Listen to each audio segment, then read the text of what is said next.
Hello and what's up, RSC Pokemon Challenges fam? How you guys doing? We're back for episode 17 of the Roxanne Minimum Battles series. And today we have a ton of new challengers. We're going to be coming in with at least 24 Pokemon today because we've got that Pinsir, Tauros, that means Miltank's getting in on the action, Magikarp, Gyarados, Lapras, Ditto, the entire Eevee line. That means that Espeon up there in the member picks is coming in as well. Absol, Snorunt, Glalie, Spheal, Sealeo, Walrein, Clamperl, Huntail, Gorebyss, Relicanth, and Luvdisc are all next up in this challenge. But now, tale from the future here. If you were watching the channel yesterday, you probably saw a bunch of very short videos with only individual Pokemon being released once every hour. Of course, that was the April Fool's joke for this year for RSC Pokemon Challenges. I just thought it would be kind of funny, and it kind of made sense as a joke, but we're going to go back to the standard setup of these Roxanne Minimum Battles series videos.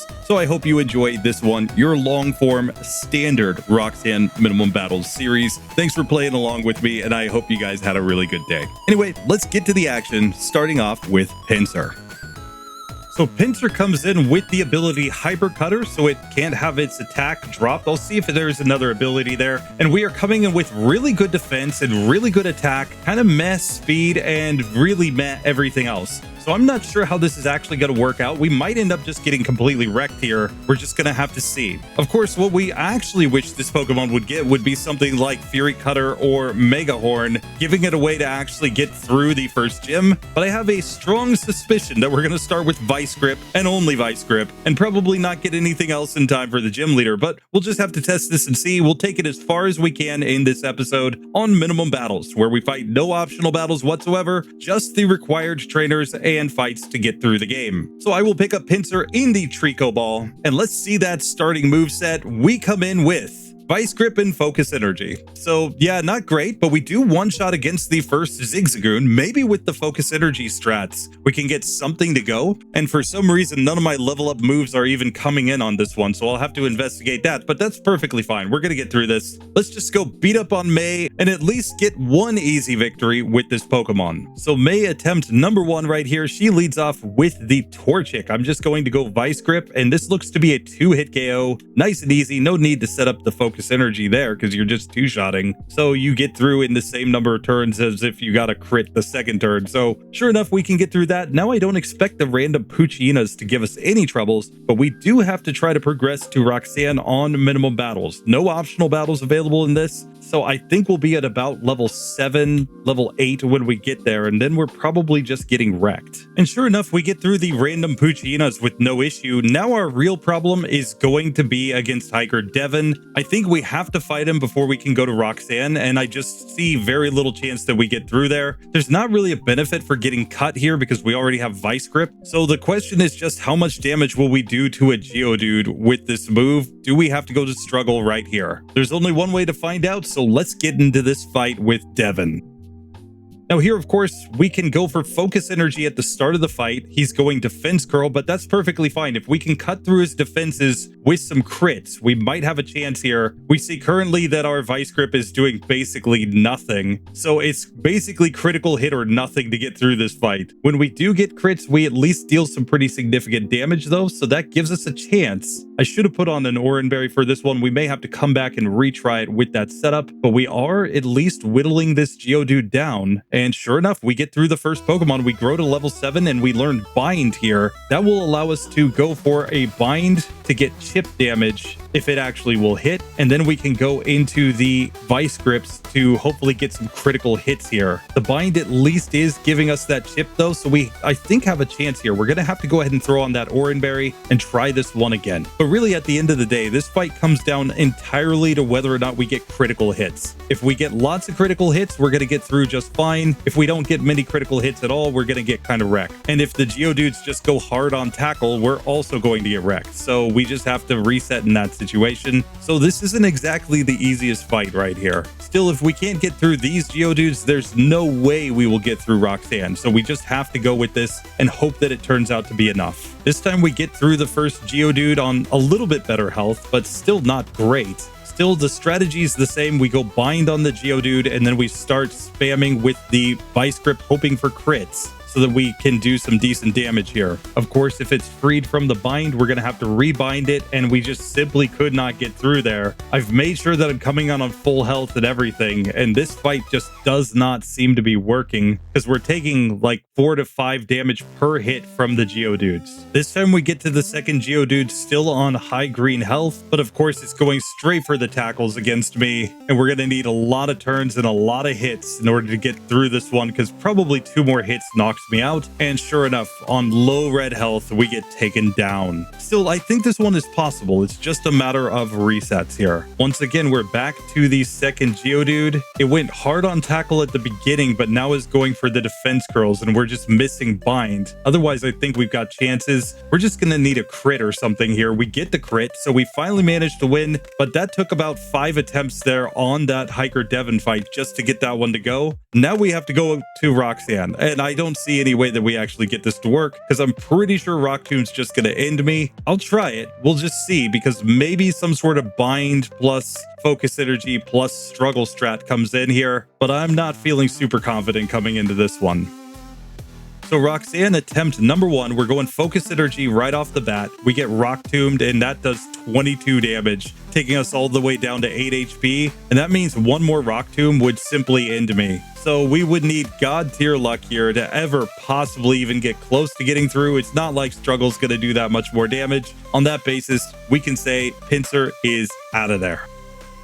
So next up, we've got Tauros. It is coming in with really high speed and attack, pretty decent defense, kind of meh everything else. We'll just have to see how this Pokemon works out. The problem I think that it's going to have on this minimum battle setting is going to be Roxanne, because I don't know that we're actually going to get a damage dealing move that's strong enough to get through her as a normal type. Still, there could be some strategies, especially if we get Rage here. We might be able to build up Rage in order to get some attack boosts and then go into some sort of struggle strategy to get through Roxanne. We'll just have to test that and see. But for now, let's try this section and just see how good the Raging Bull of Gen 1 actually is in Gen 3. Now, granted, this Pokemon didn't beat Brock on minimum battles in the original generation, even though it was completely top tier in competitive. We're just gonna have to see if maybe that's still the case here. We'll pick up our Tauros in the Treecko Ball, so we'll go up against Combuskin and Blaziken later on if we do progress, and we get Tackle and Tail Whip as our starting moveset. We easily beat the Zigzagoon. I think we're going to be able to go stunt on the rival, but let's just see how she actually works out. So Rival 1 leads off with her Torchic. We've got Intimidate, so we lower the attack of that Pokemon. It growls at me, but still we're just getting a simple 3-hit KO in that fight. And now I think our Raging Bull is just going to completely destroy some Poochyitas. Let's make our way to Hiker Devon and see if it's possible to win that fight, because we've only got the Youngster Calvin, the Petalburg Woods, Team Aqua Grunt, Hiker Devon, and then Roxanne herself as available fights. And I don't think we're going to be able to go straight to Roxanne. We don't get Rage until level 8 on this one, so we're going to need that XP from Hiker Devon to even get that move. Still, I think Hiker Devon can probably be taken down with some sort of struggle strat. We'll just have to see how that actually works out. So here we are against Hiker Devon for our first attempt. I'm going to lead off with a bunch of Tail Whips here on this first Geodude. We're just trying to get some net defense drops on this Pokemon. Something like a Tackle Miss there is perfect. He can go Mud Sport as well in order to give us chances to actually get his defense down lower. And now we can start tackling, and we'll see. We'll do kind of decent damage there, thanks to the fact that we have gotten a couple defense drops on this Pokemon. It turns out to be a 4-hit KO. That will bring us to the second Geodude as we get to level 7. We're just going to spam a bunch of Tail Whips once again until we get some net defense drops on this Pokemon. If it keeps going defense curl, we'll just keep going for the Tail Whip until it starts tackling or mud sporting, so that we can get it to about -2 defense. I think is perfectly fine to start attacking from there. Here he finally starts tackling, so we can go into our own tackles, and basically we're just going to try to whittle this one down. We get a nice critical hit, and that is enough to get through Hiker Devon on the first attempt. We level up to level 8 and get Rage. We can see that Tauros's defense is actually putting in some work there. The question is, will it be enough against Roxanne? She's of course going to be leading off with those Geodudes that know Rock Tomb and Rock Throw, significantly stronger moves than the tackle we were just getting from Hiker Devon there. Plus, they're a couple levels higher than this, so we might be in trouble. We'll just have to see. Still, I'm going to slap on an Oranberry for this one, and I'll start off with the Rage strats, trying to build up my attack stat every time they hit me with Rock Tomb or Rock Throw. Let's see if that's enough to get through here. So Roxanne attempt number 1, Tauros is going to lead off with the Rage, and it looks like we're going to have to get hit by like 3 Rock Tombs before we're slower than this Geodude. So we can just keep spamming Rage here, trying to build up our attack stat first. When it goes Defense Curl, I think we follow with a Tail Whip to keep its defense as low as possible. The problem is that that does prevent us from building up Rage as much. Still, we can start tackling at this point, and it just looks like we're doing no damage, so we get completely wrecked. We're going to have to try a different strategy here. So instead, let's go for a strategy where we just try to use Rage 3 times and then struggle against these Pokemon. I've set it so I have only 3 PP in Rage. We're just going to use this move. We get Rock Tomb to turn 1, which is perfectly fine. We continue with the Rage. We get Rock Tomb turn 2, also perfectly fine. We use our Oranberry right there. Now Rage, and we get a Rock Tomb miss, but now we can hit the struggle. We kind of wanted that 3rd boost to our attack stat, but maybe if we can get a crit or something, we can manage to get through this Pokemon. Unfortunately, it Rock Throws me down. I'm going to reset on this a couple times just to see if I can get some better luck, particularly with getting 3 attack boosts here. Maybe that helps us. Instead, we get a nice crit this time, but then he goes for Defense Curl, and that's really not what we want to see. But we get a nice critical hit, so we did take it down to potion range. The problem is that with struggle, we simply take ourselves out with recoil, so there is no way, at least as far as I can tell, to get this Pokemon through Roxanne on minimum battles, short of coming in here and spamming potions, etc. in order to survive, and nobody wants to see that in a challenge. So with that, I think we're going to have to say Tauros is out of there. So now it's time for Miltank, a Pokemon that's coming in with a lot of defense and a lot of speed, pretty good attack and HP. Everything else is kind of meh. We have the Thick Fat ability, which doesn't help us in the Roxanne section, but maybe it could help us if we progress. I think we're really hoping to get Stomp here, though. Stomp strats might give us a chance to just flinch opponents and get through that way. I think it's highly unlikely without a move like that we have any chance of getting through Roxanne. So let's just see what kind of moveset we actually get to start the game. As usual, I do not pre-game these. I don't check what the movesets are in advance. I am coming in completely blind with only knowledge from previous generations as I do this. So I think that Miltank might get wrecked by Roxanne here, but let's find out. We're going to pick it up in the Treecko Ball. The Milk Cow Pokemon turned out to be OP in Gen 2, but what about Gen 3? We come in with Tackle and Growl.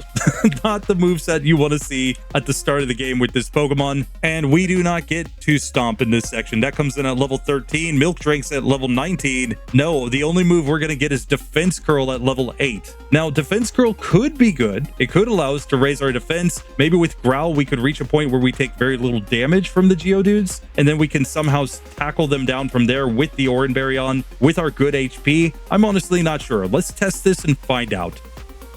First things first, we've got to take on the rival May, and here I think we just go Tackle the entire way. It looks like a 3-hit KO. Even though she crits, it doesn't really matter, but we get a Tackle miss. Oh no. Still, we managed to get through just fine, still on green health. May didn't really stand a chance. And now I think we're going to completely stunt on the 2 Poochyena trainers that we've got. So we're going to move on to Hiker Devon, the one Hiker that is technically required to beat the game, though he could be skipped until after Roxanne. But I think without that XP, we just don't have a chance here. We're going to need that XP to get to level 8 and get that Defense Girl so that we at least have a kind of strategy against Roxanne as we go into that battle.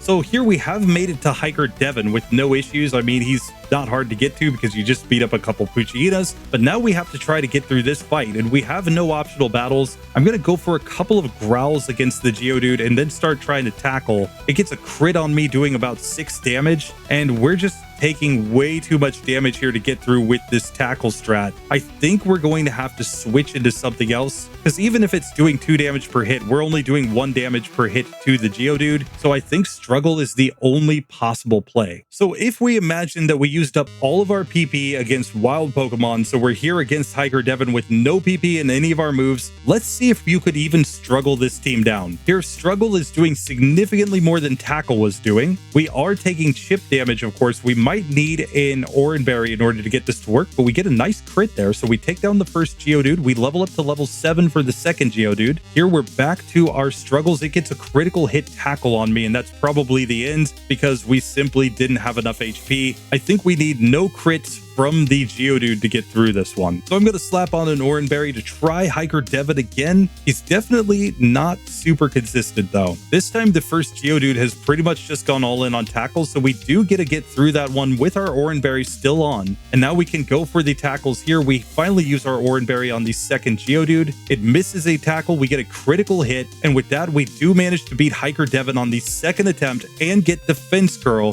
So we now have a strategy against Roxanne. Now the question is this: how many defense girls do we need to set up on Roxanne to actually be survivable here? I think we probably have to set up 3 or 4 at least, and then we just have to hope and pray, but we're probably going back to the struggle strat if I have to guess. I'll try it once without that just to see, but I don't think that the tackle's going to deal enough damage. So I think struggle is the only option. We'd have to go use up a bunch of PP against wild Pokemon again, but who knows? Maybe this works out. Maybe I'm underselling Miltank. Let's find out.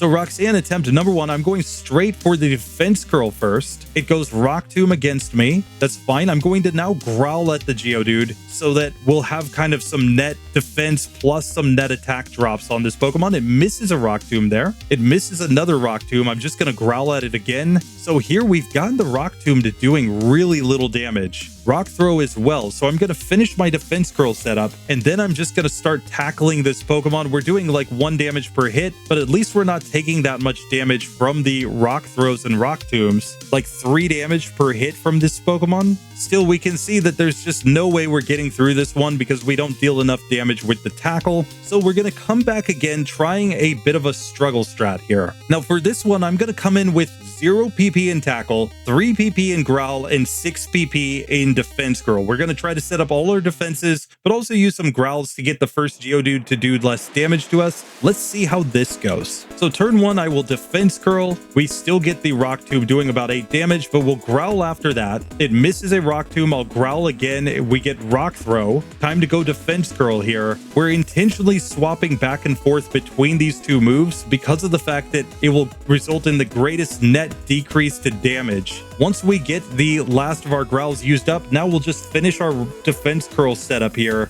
and then we can get to our struggle strats. Here when we struggle, we do very little damage. 2 damage, it looks like, to the Geodude, owing to the fact that it also has set up a bunch of defense curls, and we're taking 1 damage per turn as we struggle. So it becomes pretty clear that we're simply not going to be able to break through the Geodude's defenses, short of using items in battle, which nobody uses items in battle. Just don't do that. Come on. Have a little bit of dignity, you know? So with that, we're just going to have to eliminate Miltank. It does not beat Roxanne on minimum battles.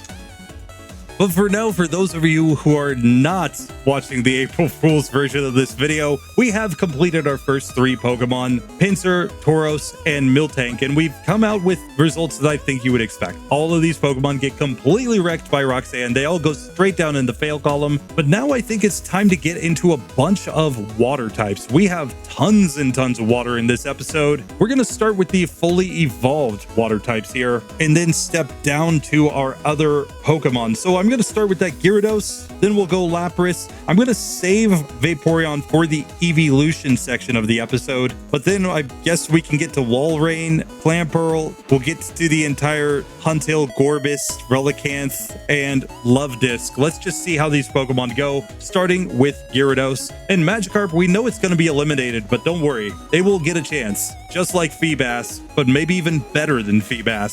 We'll just have to see. So Gyarados comes in with Intimidate, but it's got low defense, it's got high attack and special defense, decent HP, kind of mess speed. We're going to have to see how this goes. We need a water type move if we're going to get through this, and I have a strong suspicion that we're going to start with just Tackle. At least that's what they did to this Pokemon in Gen 2. Gen 1, it would have gotten through perfectly fine because it would have had access to Dragon Rage if you were playing Pokemon Red and Blue, and Hydro Pump, which I think would completely stunt here. But unfortunately, I think this one's not not going to get any good moves in this section of the game. We're just going to have to see if this actually works out. And here, of course, we have to once again lament the fact that Game Freak saw fit to not give a lot of water types water type moves. And because there is no water type TM before you get to Roxanne, we've seen a lot of water types actually get eliminated on minimum battles here. And honestly, out of all these water types we're about to do, Gyarados might be another one for the pile here. I don't think it gets enough to get through this. Still, we'll test it out. We're going to put this atrocious Pokemon into the Mudkip Ball, and let's see the starting moveset. We are coming in with Thrash. Okay, well, I mean, at least that does decent damage. Still, we're not going to get another level up move until Bite at level 20. Dragon Rage doesn't come in until level 25. So on minimum battles, where we fight no optional trainers in this section of the game, I'm just not sure if this Pokemon gets through. Thrash is probably better than going for the Struggle strat. Like, Struggle is 50 base power and typeless. Thrash would be effectively 45 base power and resisted, but with no recoil. So I have to think we just go Thrash the entire way. Let's find out.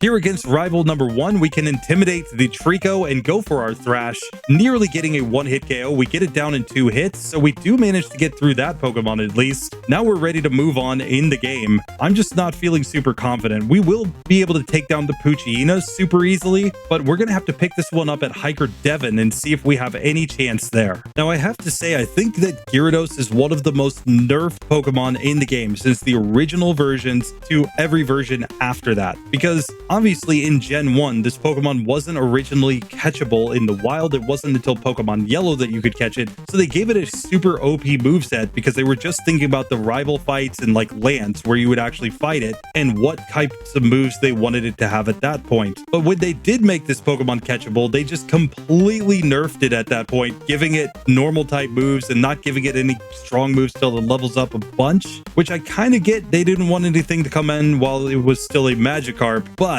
you'd think they could at least give this Pokemon Bite or something, which was on the original moveset, and at least would give you some neutral damage and be thematic with this Pokemon. I mean, look at those jaws. Still, we're just going to have to try to get through with this and see if we can beat Hiker Devon.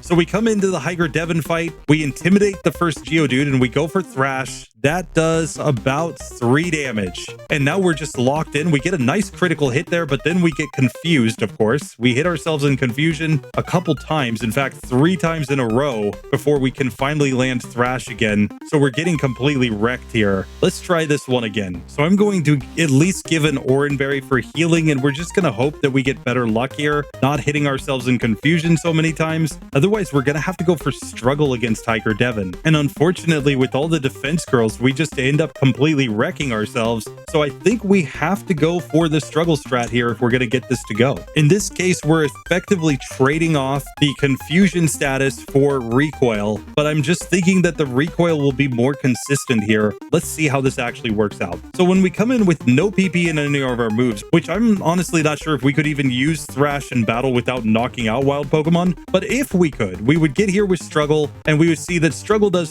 pretty significant damage, and we're not getting confused. So we can use this over and over again, and it looks like this time we should be able to get through the first Geodude on Hiker Devon's team. That gets us to level 7, and we can now just continue the same strategy on the second Geodude. We've got the Oranberry on, so we do get a heal, and we managed to get through that time getting the level 8. Like I said, I'm not sure if you could actually legitimately get to Struggle here, but the reason I'm going to allow it is just because I highly doubt that we even get through the next fight with this setup. But maybe, just maybe, it works out, and maybe you could run this Gyarados until you knock out every Pokemon in this section, getting to 0 PP, and you'd just be at a higher level and actually be able to get through this fight. I'm not sure, but I'm going to test Roxanne here with the Struggle strats at level 8 just to see if she's possible or not.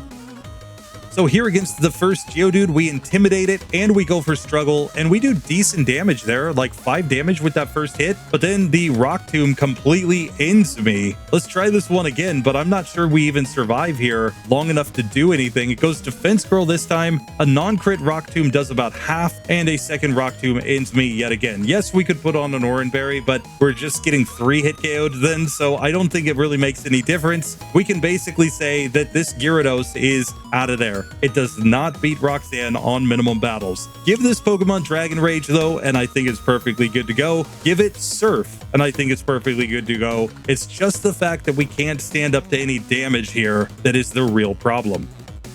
So now it's time for Lapras, coming in with the water absorb ability, lower speed, really high HP, decent special attack. I think we're going to get a water move like Water Gun. Our big problem is that we're an ice type, so we're weak against the rock type as well. I think we're going to have to one-shot against those Geodudes on Roxanne's team. And the question is, will we actually be strong enough to do that in the slow level up group? So let's get into this and find out, but I think we've at least got a chance here with Lapras. Let's just see. So here we're going to pick up our Lapras inside of the Torchic Ball this time because our Stab Ice would be super effective against the Trico. At least against the Mudkip line later on, everything will just be neutral. So let's see how this goes. And our moveset is Water Gun, Growl, and Sing. This might be good. We can Sing to put opponents to sleep and then Water Gun them down. And that might be enough to allow us to get through, even though Water Gun is going to be resisted, for example, by the first rival, or we're going to be weak against those Rock Tombs. As long as we outspeed, I think we're good to go. Let's get into the rival one fight and just see how it goes with our water guns here, if it's enough to actually get through. So May attempt number one, I'm going to lead off with this Sing on this Mudkip. Once it's asleep, I'll go for a couple of growls on it to lower its attack stat, and then we're going straight into the water guns to deal damage. And we see we're doing pretty significant damage here. I don't think it's going to be able to out damage me once it wakes up. It does 3 damage with its first tackle, and because we're so much of a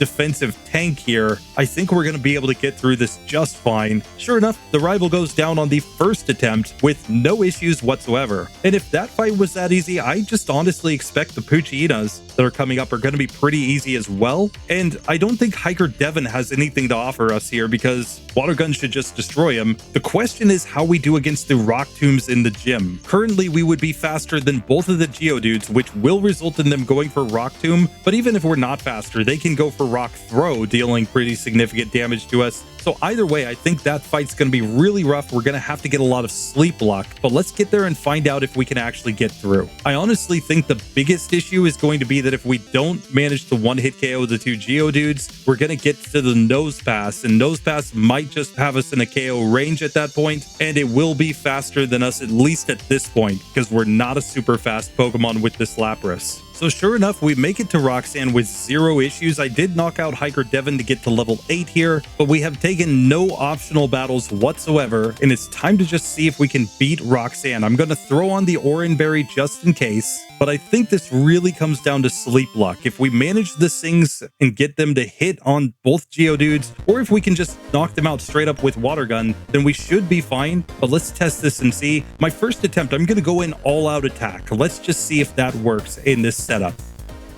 So Roxanne attempt number 1 against the first Geodude, I go Water Gun, and that is a one-hit KO. The second Geodude comes out as we get to level 9. We're going to Water Gun here as well, also getting the one-hit KO, and that brings us to the Nose Pass. Let's see what kind of damage we do, as we are faster right now. We did pretty significant damage there, 11 damage with that first hit. We get Rock Tomb, so we're slower now. I think this is the spot to go for Sing and try to put this Pokemon to sleep. Harden obviously doesn't matter against us, but what I will do is go for a bunch of growls here because I just want to make sure that the Nose Pass can't deal much damage if it does go Rock Tomb against me again. Here we're missing a bunch of times, but now we can put it back to sleep with the Sing, and we're just going to growl like crazy here, getting its attack stat all the way down, and now back to the Sing to put it to sleep. We don't have the Oranberry anymore. We've already used that, so we're just going to have to keep this one asleep enough turns to hopefully knock it out. We force her to use her Oranberry. She has 2 potions behind this, which is why we had to go so hard on making sure that the Nose Pass can't damage me.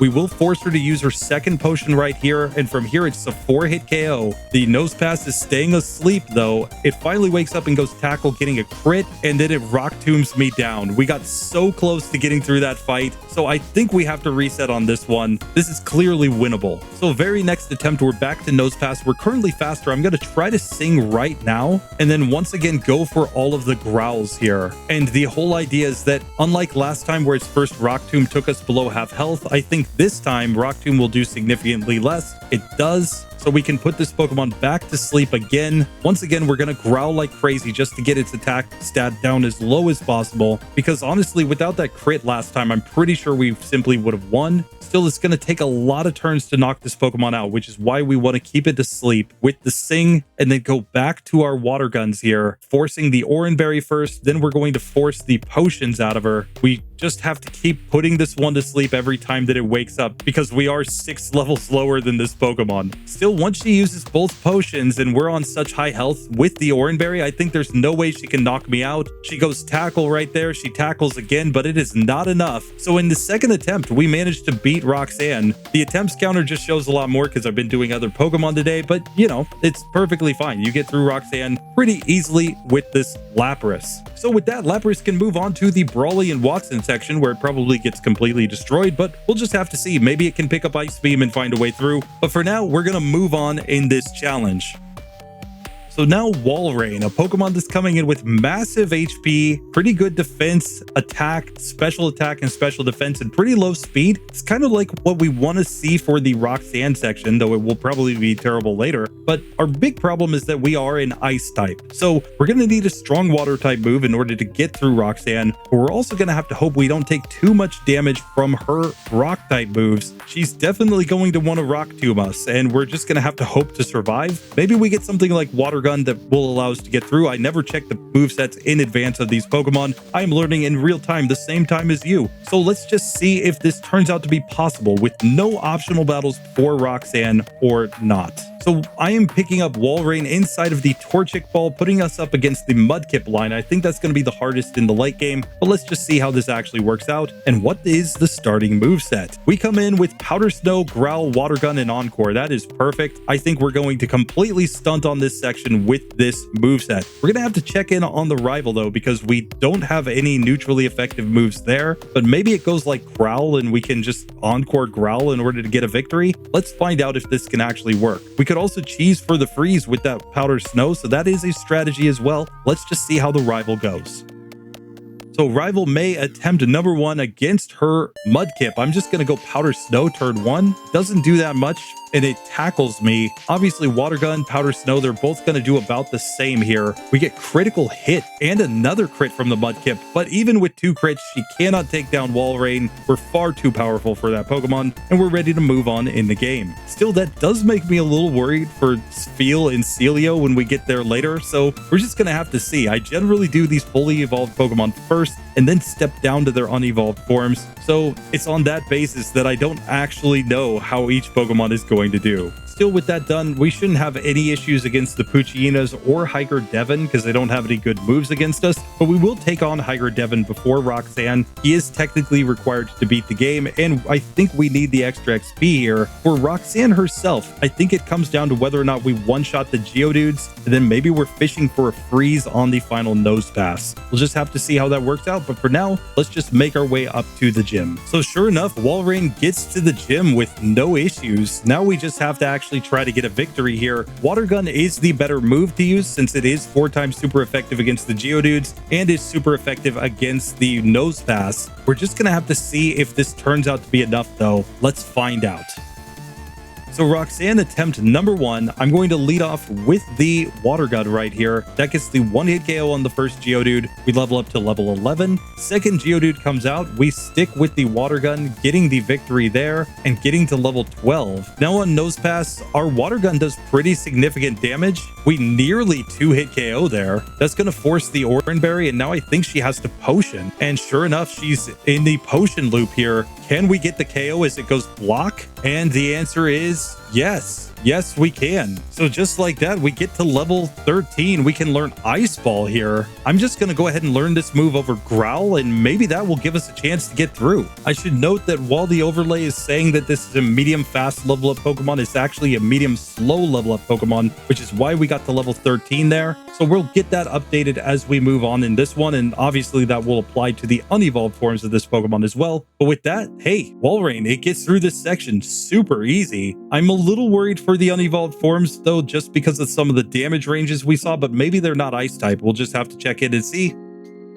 So next up, we get Huntail coming in with pretty massive defense and attack and special attack and really low speed, and we're the pure water type. So we don't have quite as much to worry about against Roxanne. We might be terrible later because of our low speed, but for now, let's just see if we can manage to get through with this Pokemon. It's all going to depend on the moveset. We need something like Water Gun at the start of the game in order to actually have a chance of progressing. Otherwise, if we just get some sort of like normal moves or trash moves, we're going to be wrecked by Roxanne. We're just gonna have to see. I have given up having faith in these water types after we've seen a lot of them with their movesets, and I never pre-game the movesets on these. I don't know what this Pokemon actually learns in Gen 3. I'm learning right here together with you. So you may already know and be like, oh yeah, this is a super easy Pokemon. Or you might be saying to yourself, oh, this Pokemon's completely impossible. For now, I'm just gonna have to pick it up and see inside of that Mudkip ball, do we have a chance with this Pokemon? So Huntail is coming in with the moveset Whirlpool. I'm not sure if that's going to be good or not because it's a super weak water type move. We will learn Bite at level 8, so we will at least have another move to use. Whirlpool might be enough for the Geodudes. I'm just not sure if it's enough for the Nose Pass, and we might need to go for some Bite strats in order to flinch. I'm honestly not sure. For now, we're going to have to test this strategy out against rival number 1 here. Let's see if we can take down a Trico with Whirlpool strats. So May attempt number 1, we go Whirlpool right here as we get pounded. We missed the first Whirlpool, which is terrible. And now it's only doing like 1 damage per hit. So we really need to hit all the Whirlpools here and not miss. And of course, we are missing lots of times with this move because it's only 70% accurate. So we lose the first attempt. We're going to have to try the rival again here. Struggle might turn out to be required in this fight. I'm pretty sure you could just find Wild Wingles and just use up a bunch of PP with this Whirlpool. I'm just not sure how good it would actually be. And once you start missing, you just get completely destroyed here by the rival. So I think if nothing else, we would need God tier accuracy luck to get through without getting completely wrecked in this fight. And if it goes for Leer against me, then it's just going to out damage me, and I'm pretty sure I get destroyed. Here we got a nice like turn 1 critical hit with Whirlpool, and unfortunately we simply go down. So as far as I can tell, the only way to progress with this Pokemon is to struggle. So I think that's what I'm gonna have to do. I'm gonna come into this fight with only 1 PP in Whirlpool. Like I said, you could just run around this area, find Wingles, and use up Whirlpool PP in order to get to this fight without extra experience. I mean, at that point, probably just level up and you'll get through this fight. But we're trying to stay on minimum battles or at least minimum experience on this one. So let's see how this goes now. So here I will set up the Whirlpool turn 1. We miss, but now we can see Struggle does so much more damage. And at this point, I don't think we want to go back to Whirlpool. I think we just want to stay with Struggle so that we can actually deal some decent damage to the opponents in front of us, at least until we get to Hiker Devon later on. That's the spot where I think we go back to Whirlpool, trying to deal damage there. And we're just going to have to see how this actually works out. We're definitely hoping to get some good accuracy luck throughout this one, though, because we're going to need it. So here we do make it to Hiker Devon, and I'm kind of interested to see how much Whirlpool does on his Geodudes. This is the first time we've ever had this move at this point in the game, so it could be a situation where it turns out to be really bad because it just doesn't deal enough damage, or it could be really good because of the chip. We'll just have to find out. Here against Hiker Devon, though, I'm just going to go for the Whirlpool, and that one-shots the first Geodude. So we might be fine here. We can Whirlpool on the second Geodude. We miss because of 70% accuracy, and then we don't get the one-hit KO there, but we do have the chip damage coming in, and we can knock that one out in 2 turns as we get to level 7. We're still a level away from getting access to the move Bite here, so this could actually be a problem. So here, let's just test how Huntail actually goes against Roxanne. I'm not sure we're going to be anywhere close to getting one-hit KOs against the Geodudes, so I'm going to give an Oranberry. I think one Rock Tomb will have us slower than all of these Pokemon, at which point we won't really see Rock Tomb too much after that, but let's find out if this is possible or not against Roxanne.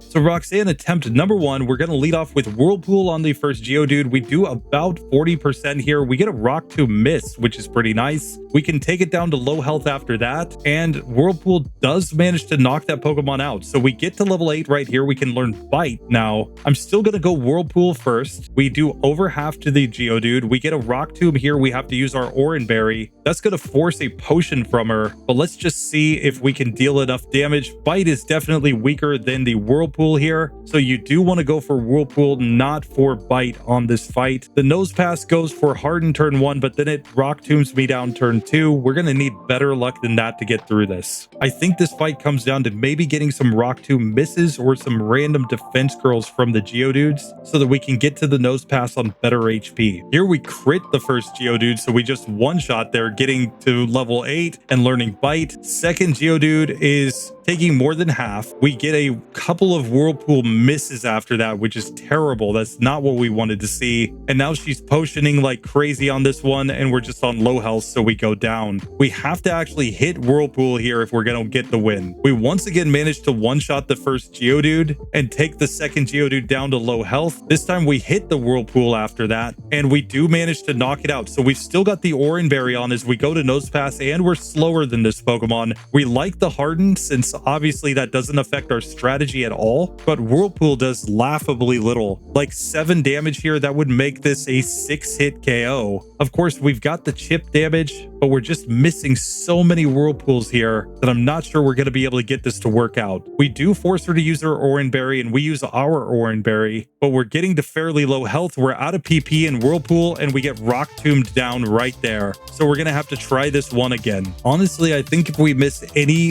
Whirlpools on the first 2 Geodudes, it's just an auto reset at that point, because I don't see any way that we progress in that situation. I also think we might need some Rock Tomb misses or crits here in order to get through reliably to the Nose Pass. So it takes a bunch of attempts to get back to Nose Pass here. We managed to hit Whirlpool turn 1 this time at least, but we're really hoping not to get Tackle and Rock Tomb there. We needed to just get really obsessed with using Harden if we're ever going to actually get through this fight. Back to Nose Pass again. This time it goes Harden, then Block. Now it's going Tackle. It uses the Oran Berry, but from that range, we simply get knocked out. We can only survive with about half HP remaining. Anything less than that, we get completely wrecked by Rock Tomb. So while on paper you might be saying this is a water type with a water type move, it should be fine against Roxanne, it turns out really not to be. We take way too much damage from the damage dealing moves here of these Geodudes because we're in the erratic level up group. Sorry, it's showing medium fast over there, but this is an erratic level up Pokemon. We only get to Roxanne at level 7, which is the lowest level you'll ever get here on minimum battles, and we just simply do not deal enough damage. You can go for Bite for flinches on the second Geodude. It's still not great, and you end up just getting knocked out really easily by the rock type moves here. So on that basis, I think we have to eliminate Huntail here. It just simply doesn't deal damage, at least not consistently enough, and it goes down way too easily against Roxanne. So with that, this Pokemon is out of there.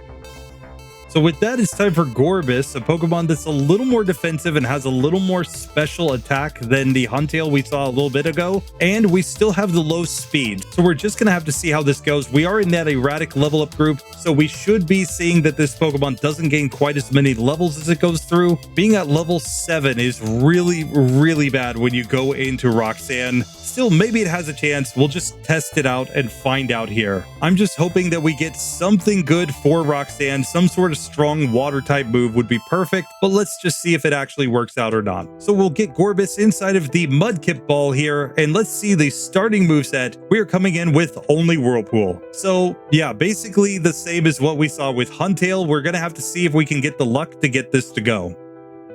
First up, we've got to try to get through Rival May right here with her Trico, and I'm not sure if we deal enough damage with the Whirlpool to actually get this to go. She goes Leer turn 1, and our first hit did 2 damage, plus we get the extra chip damage, dealing 3 damage here, and we are slower than the Trico. Still, we're doing pretty significant damage here, so we might actually have a chance if we can just hit all of the Whirlpools. Sure enough, we do manage to take that one down, so we are moving on in the game on minimum battles. It might be that this Gorebyss is actually perfectly fine to get through this section of the game. I'm honestly not sure. For now though, I don't expect to have any issues against the random Puchinas or Hiker Devon, so I think we go straight to the gym and see if we can manage to get through there. So here we are at level 7, getting ready to go into the Roxanne fight. We'll also learn Confusion via level up here at level 8. So who knows, this might turn out to be possible. It's going to depend on what the ranges are with the Whirlpool here and how much accuracy we get get. I think we're going to have to throw on that Oran Berry. We're going to hope that we don't take too much damage from the random rock tombs that we're going to take here, because we are a little bit faster than the first couple of Geodudes. So let's just test this and see what kind of ranges we actually get.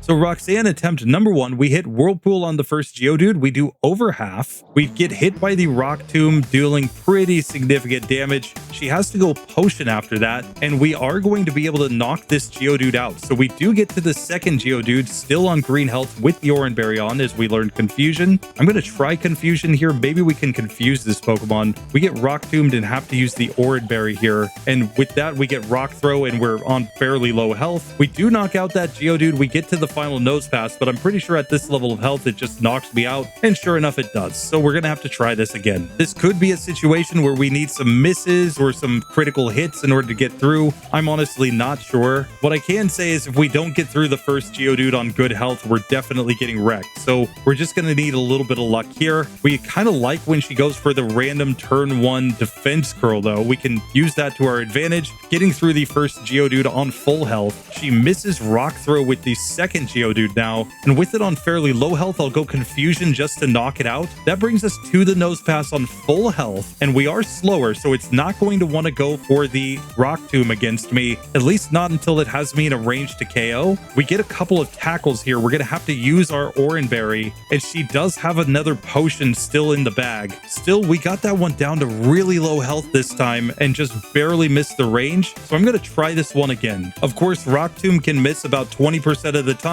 and we can also get critical hits or just random defense curls to give us the chance to get to that Nose Pass on full health, but I think that's the kind of luck we need to actually win this one. This time we're back to the Nose Pass, still with the Oran Berry on at least. It goes Block turn 1, Harden turn 2, and I'm going to go Confusion for the chance to maybe confuse this Pokemon. We both use our Oran Berries right here, but I'm just basically hoping to get Confusion status on the Nose Pass because that might enable us to get through if it just hits itself in Confusion one time. So anytime I get there, I think that's going to be my main strategy. A couple attempts later, we're back to the Nose Pass on full health. So I'm going to go Whirlpool first, and then I'm going to start using Confusion to try to confuse this Pokemon. We force the Oran Berry. Now she does get confused, so I'm going to start using the Whirlpools again here. Since we are getting it to hit itself in Confusion, we're just missing so many times. It misses a Rock Tomb, but then it hits and we simply go down because of the inaccuracy of Whirlpool. Still, this one's probably just a matter of resetting for luck at the end of the day. Not being consistent, but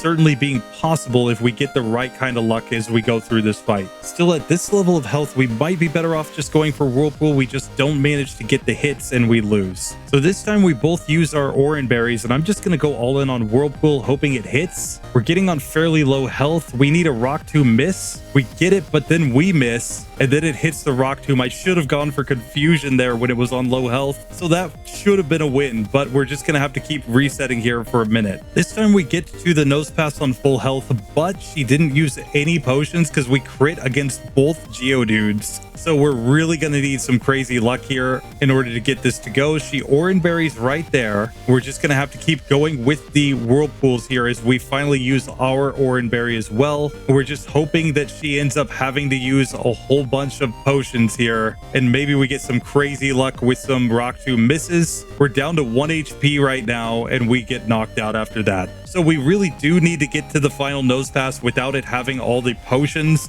Otherwise, it simply heals too much and we can't get the win. This time we get Nose Pass to hit itself in Confusion though, and we finally managed to get through. It's like 82 attempts here on Roxanne, but in the end, Gorebyss can get it to go. It just has just enough power, but you really need crazy accuracy luck to get through. You really need those Geodudes to mostly not attack you. Like maybe you can take one Rock Tomb, but that's about it. And then you're gonna have to hope that the Oran Berry is enough to get you through and go for that Confusion status on that Nose Pass to buy some extra turns. Otherwise, you're getting wrecked. From this level of HP, if it just hits me with Rock Tomb, I am dead. So that's the best that you can really do with this Pokemon. And honestly, Gorebyss is probably getting wrecked by Watson in the next section if I have to guess. But for now, hey, it does progress. It is through Roxanne on minimum battles, even if just barely. So next up, we get Relicanth, a rock water type Pokemon. And because of the rock type, we should resist everything at least till we get to Roxanne. It's not going to help us there though, because rock doesn't resist rock. But hopefully we get a good water type move. We have very low special attack though, to go together with fairly low speed. It's our HP, attack, and defense that are higher. So that makes me a little nervous that this Pokemon's not going to get a water type move at the start of the game. We're just going to have to find out. So here we're going to pick up this Pokemon inside of the Torchic Ball. We'll go up against the Mudkip here. Let's just see what kind of moveset we actually get. We start with Tackle and Harden. Yeah, that's not great. Now, if we progress in the game, I may change this to go up against the Trico line because that may be the harder rival for us. But right now, I'm just not sure we get through. Now, we do get Water Gun at level 8. So if we can get to that level, we might actually have a chance against Roxanne. But that's going to require beating Hiker Devon at least. So we're going to have to see how this goes.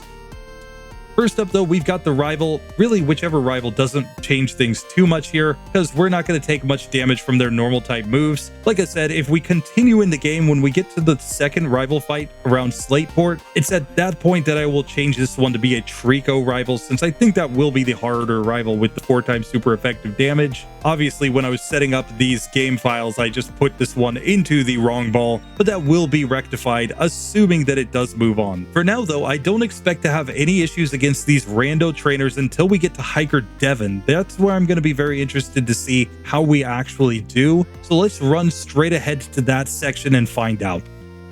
So here we can take on Hiker Devon, who's going to be a little hard because of the fact that we aren't going to deal much damage here. So I'm going to set up Harden to make sure I'm taking 1 damage per tackle, and then just go all in on the tackles, hoping we get some crits or something. This could be a spot where a move like Struggle becomes justified. I'm honestly not sure. We probably need the Oranberry here as well. Still, if we can manage to get through these Geodudes, we might have a chance of actually getting a stronger move for Roxanne, and that's what we really need here. So we do manage to take out the first Geodude at least, and we don't have to set up any more here on the second Geodude. So we can just spam tackle and hope that it's enough. If it turns out not to be, well, that's where we'll think about the Oranberry for the next attempt. The bigger issue is that we're running out of PP though. So now we still have a bunch of Hardens, and we simply can't outlast this Pokemon, I don't think. Once we get to the point of having to spam Harden, it's just going to tackle me down. So I think we might have to manipulate our PP to come in with no Hardens so that we can go Struggle at the end. Alternatively, I guess a Lepaberry could be the way to go, but I think we need the healing from the Oranberry in order to get through this one consistently. So I'm going to instead go for a kind of Struggle strat here. So basically, I'm just going to come in with 3 Hardens, and otherwise I'm just going to use Tackle, and then if we run out of PP, we can go to Struggle after that. So we'll just lead off with the Hardens at the start of the fight, just making sure that we take as little damage as possible. And now into our tackles, just hoping that maybe we can get a crit or something to deal more damage.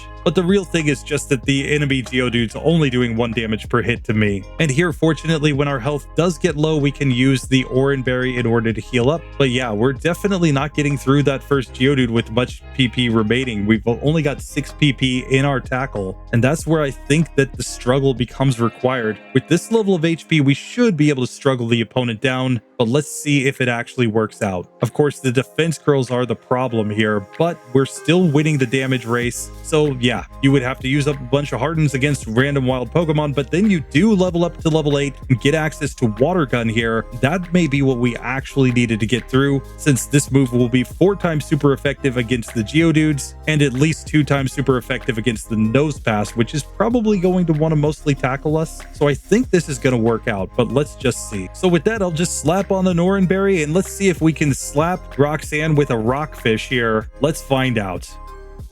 So first up on the Geodude, I'm going to go Water Gun, and that gets the 1-hit KO. So we get through that Pokemon. We're on to the second Geodude. Once again, Water Gun, 1-shots. Or no, it doesn't. It survives. So clearly it's a range on these Geodudes. Still, we managed to get through after a Rock Tomb. We're slower than the Nose Pass here. I'm going to set up a couple Hardens myself, since it's going to have to just go for physical moves against me. And I don't think it will deal very much damage. And then our Water Gun should out damage it. So here we'll change into Water Gun, and we do 7 damage, making this a 6-hit KO. She does have potions here, but she's only doing 1 damage per hit with the tackle. And that's all we need to see. As long as she doesn't get crazy crits, we should manage to get through, because she just can't out damage our Rockfish that has water moves. So just like that, hey, Relicanth, it does manage to get through Roxanne and it moves on in the game. Now we're going to be scared of everything in the next section because the rivals Grovyle is going to do massive damage to us. Brawly's going to do massive damage to us. Watson doesn't care about the rock type. It's just the water type that's going to get completely wrecked there. So I think we're probably in for a really tough situation. We're probably losing this Pokemon in the next section if I have to guess. If it does somehow get through and get the Flamerai though, it could be really good there. So we'll just have to see. Maybe there's some sort of strat that comes in against Watson. I honestly don't know. But with that, we can move on in our challenge to the next Pokemon.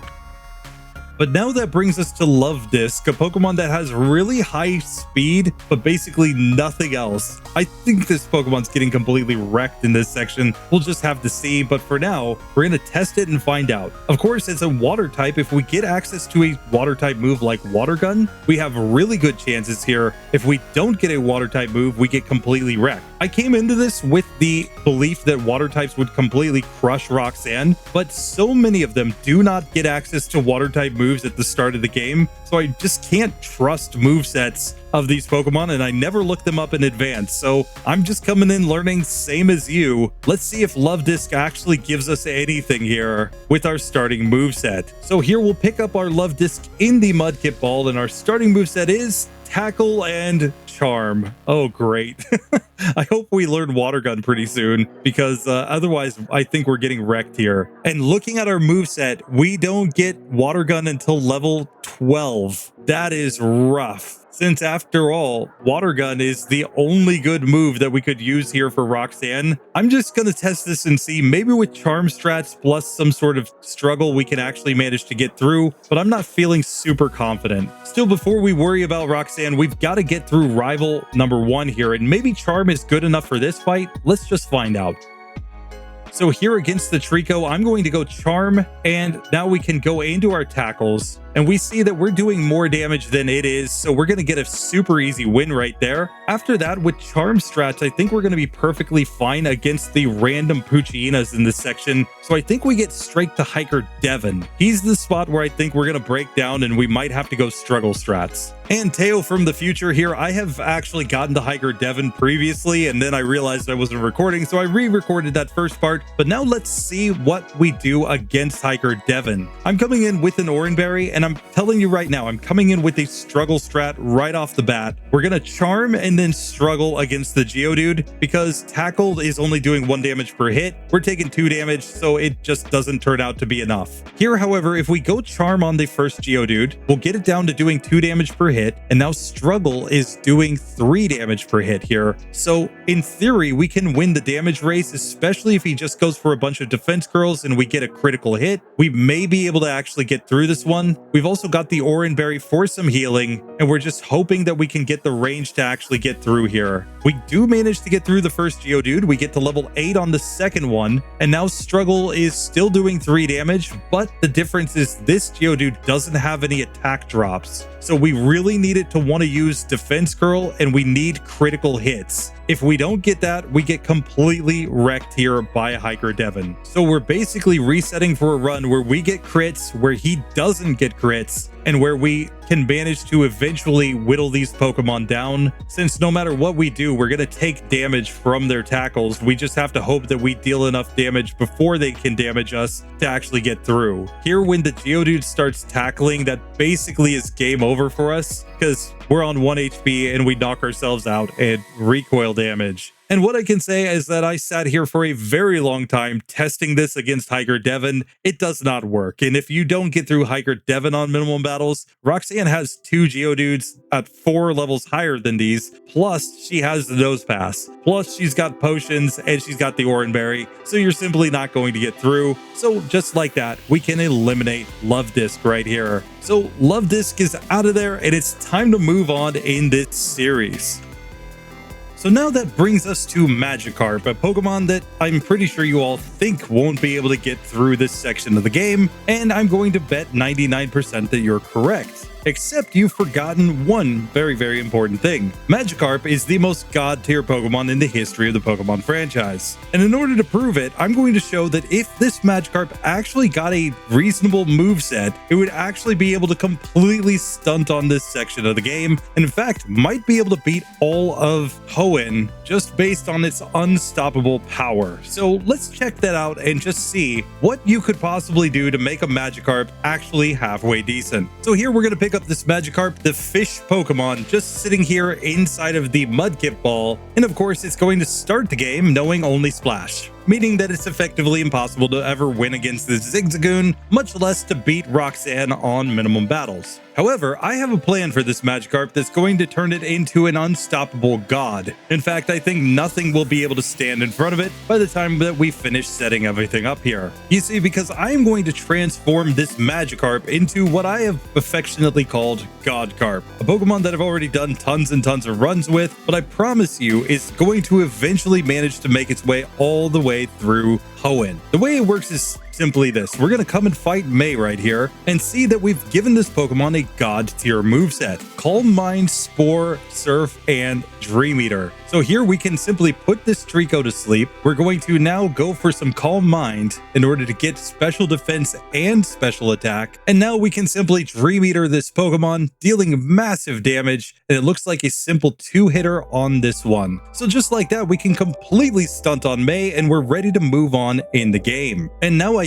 don't actually think we're going to have any issues with the random Puchinas or Hiker Devon, since clearly we're just a god amongst all Pokemon. If you aren't old enough to remember the legends of Pokegods back in the day, like, oh, come on, this Pokemon is clearly lore accurate canon. But even without that, we're simply going to be able to use Surf on everything here and completely stunt. Granted, in future generations, you can teach a Magikarp the move Hydro Pump, which I think would actually be really legit here. I just wonder if it would have enough PP to actually get through. Obviously, if you're going for the full game, you would want Surf instead, since that is a much better move. The real point here, though, is that Magikarp is basically faster than most of the Pokemon at this point in the game, so it can simply put things to sleep, set up Calm Mind, and then just start spamming Surf. And it turns out that that is enough to get you through at least this part of the game with no issues. Now we have to just make our way to the gym leader. Now here we do make it to level 7 as we go into the gym, thanks to the fact that we are in the slow level up group. We don't quite reach level 8 here, but we will immediately after we knock out the first Geodude, and I think we simply need to throw on an Oranberry, because my basic game plan is going to be to put the first Geodude to sleep, set up a couple Calm Minds, and then knock it out, and then rinse and repeat on the remaining Pokemon. Let's see if this can actually work though. Roxanne attempt number 1, I go for Spore on the first Geodude, putting it to sleep. Now time for 2 Calm Minds here to double my special attack. And once I get those set up, I can simply go into Surf on this Geodude, getting the 1-hit KO. That will bring out the second Geodude. Since we've got the guaranteed sleep, I'm just going to go Spore again and then Calm Mind a couple more times before that Nose Pass comes out, just because I think we're going to want more damage output. Geodude wakes up and goes Rock Tomb, dealing pretty massive damage. Still, I'll put it back to sleep since I am still faster than this Pokemon, and now we'll just go Surf to knock it out. That brings out the Nose Pass as we get to level 9, and we're slower than this Pokemon, so I'm going to go Spore as it goes for the Harden. I'm going to finish my Calm Mind setup right here so that we're as powerful as we can possibly be with Godkarp. And now we just need to sleep this Pokemon, and it's time to Surf, and we get not quite a 1-hit KO victory. She's going for potions and Oranberries, but we're going to just get her in the healing loop, and with that we simply get the victory. So it turns out that yes, Magikarp, when you give it a lore accurate moveset, I don't know how Spore is lore accurate, but don't ask questions about Godkarp, okay? It's like questioning somebody's faith right here. You just don't do that, right? So here, Godkarp, at the end of the day, he's far too powerful. He is the ultimate power in the Pokemon universe. He is the Pokemon that Rayquaza bows down to in this episode because it is simply the strongest by far. And with that, Godkarp gets to move on in the game. I think it's going to stunt on Brawly, it's going to stunt on Rival 3, and it's going to stunt on Watson. I don't think they could do anything against this Pokemon. I think it's far too powerful. We'll test that in a future episode, but for now, Godkarp gets through. We're going to add it up to the pass column. With that, it's time for Sealeo. We're coming in with fairly low speed, decent defense and special defense, good HP, and decent special attack. So I'm just hoping that we get a water type move here. Maybe we can get Powder Snow. That could be fine as well, but it just depends on what the starting moveset is, if we can get through here or not. Obviously, we prefer water moves in this section of the game since they are super effective against the Nose Pass on Roxanne's team, as well as being 4 times super effective against the Geodudes, whereas Ice would only be 2 times super effective against the Geodudes and give us no other advantages. So we're just going to have to see how this actually works out with this Pokemon. Hopefully, Water Gun is the starting move. So here, I'm going to pick up Sealeo inside of the Torchic Ball, putting us up against the Mudkip line just because Ice would be super effective against Trico later. But let's see what starting moves we have. We have Powder Snow, Growl, Water Gun, and Encore. This looks like it should be enough to get us through this section since we've got 2 same type moves. The Mudkip will resist everything, but maybe we can freeze it and get a win that way. Let's just get up there to Rival 1 and see how this actually works out.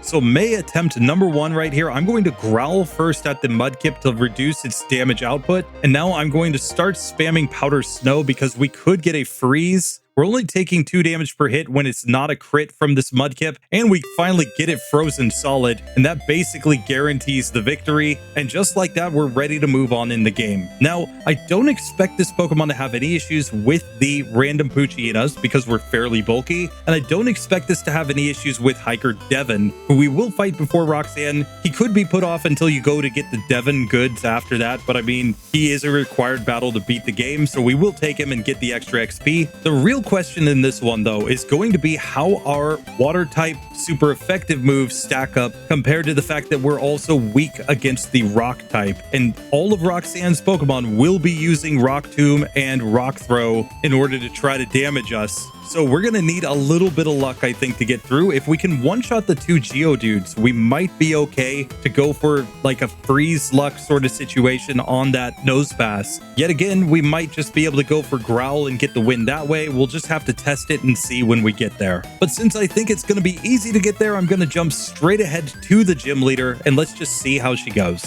So fortunately, we do make it to Roxanne with no issues, and I'm going to throw on the Oran Berry right here. And now it's just time to see if we can get the win.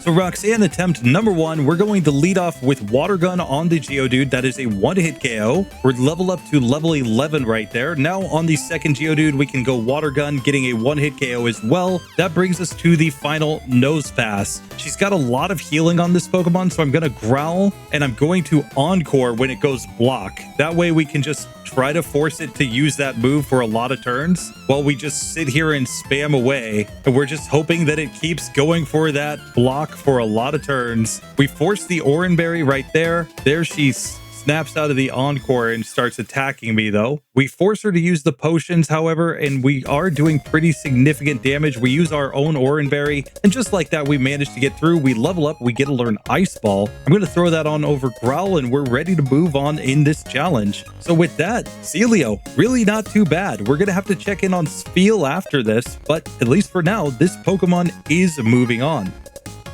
But now that brings us to Clamperl, a Pokemon that's coming in with very low speed, pretty good defense, but then kind of meh everything else. We've got the Shell Armor ability, which I'll have to double check on, but I'm not sure if this Pokemon's going to get through. I'm guessing that it probably starts with Whirlpool based on what its evolved forms had. And in that case, it's really going to be a question of whether or not our defense is enough to allow us to get through. And our low speed might result in us taking fewer Rock Tombs. So if we get that, we might have a chance against Roxanne. I'm just a little nervous of whether or not it's actually going to work out, given that our special attack isn't that great. We'd much rather get Clamp here, give this Pokemon an actual good water type move. So we'll pick up the Clamperl inside of the Mudkip Ball, and let's just see what kind of moves we actually get. Oh, we get tons of moves. Iron Defense, Water Gun, Whirlpool, and Clamp. Just a second, I'm going to start clamping on things because Clamp is legit OP. And now I think that maybe with Iron Defense, we can set up a lot and get through this. Wait just a second. Of course, our Shell Armor blocks critical hits, and then Iron Defense allows us to sharply increase our defense. So I think we're going to be good to go. Wait just a second. Now, we do have to get through rival number 1 up here, but I think we'll be able to get through it with chip damage plus Iron Defense. Let's just test this and see.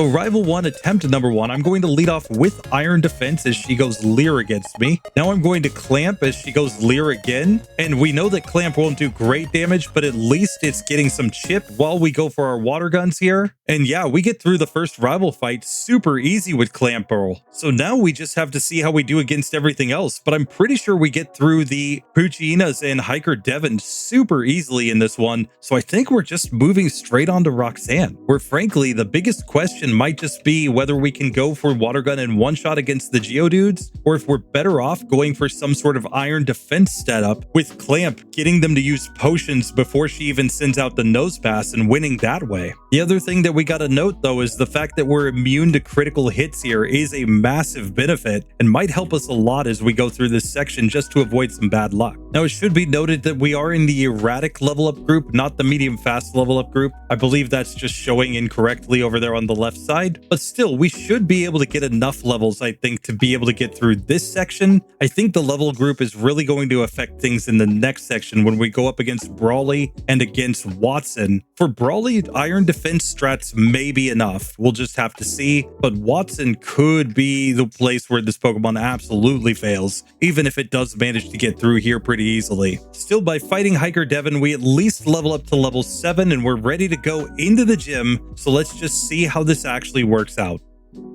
So Roxanne, attempt number 1, I'm just going to go for water gun on the first Geodude. It's already faster than me, but we can just one-shot that Pokemon. We get to level 8 as the second Geodude comes out, and it's slower, so I just knock it out in a single hit. And now on the nose pass, this is where I'm going to set up Iron Defense first. Then I'm going to go for Clamp to get some chip damage. And now I'm going to go back to Iron Defense, just making sure to get to +6 defense here. And then I think we've got this one in the bag. Now we can simply go Water Gun, dealing massive damage, since it is a same type move and super effective. And she's going to have to use 2 potions here, but she's only doing 2 damage per hit. So we get a super easy victory on Roxanne, and we're ready to move on in the game with this Clamperl. Definitely a kind of OP Pokemon, at least in this section. So the fact that we learn no other moves via level up isn't really a problem. You just would be more than happy to just be here with this setup at least for a little while, until hopefully we can start to get some TMs later on in the game. It just looks like this Pokemon doesn't get a lot of coverage other than ice, so it will probably hit a wall somewhere, but for now, Clamperl, it gets through.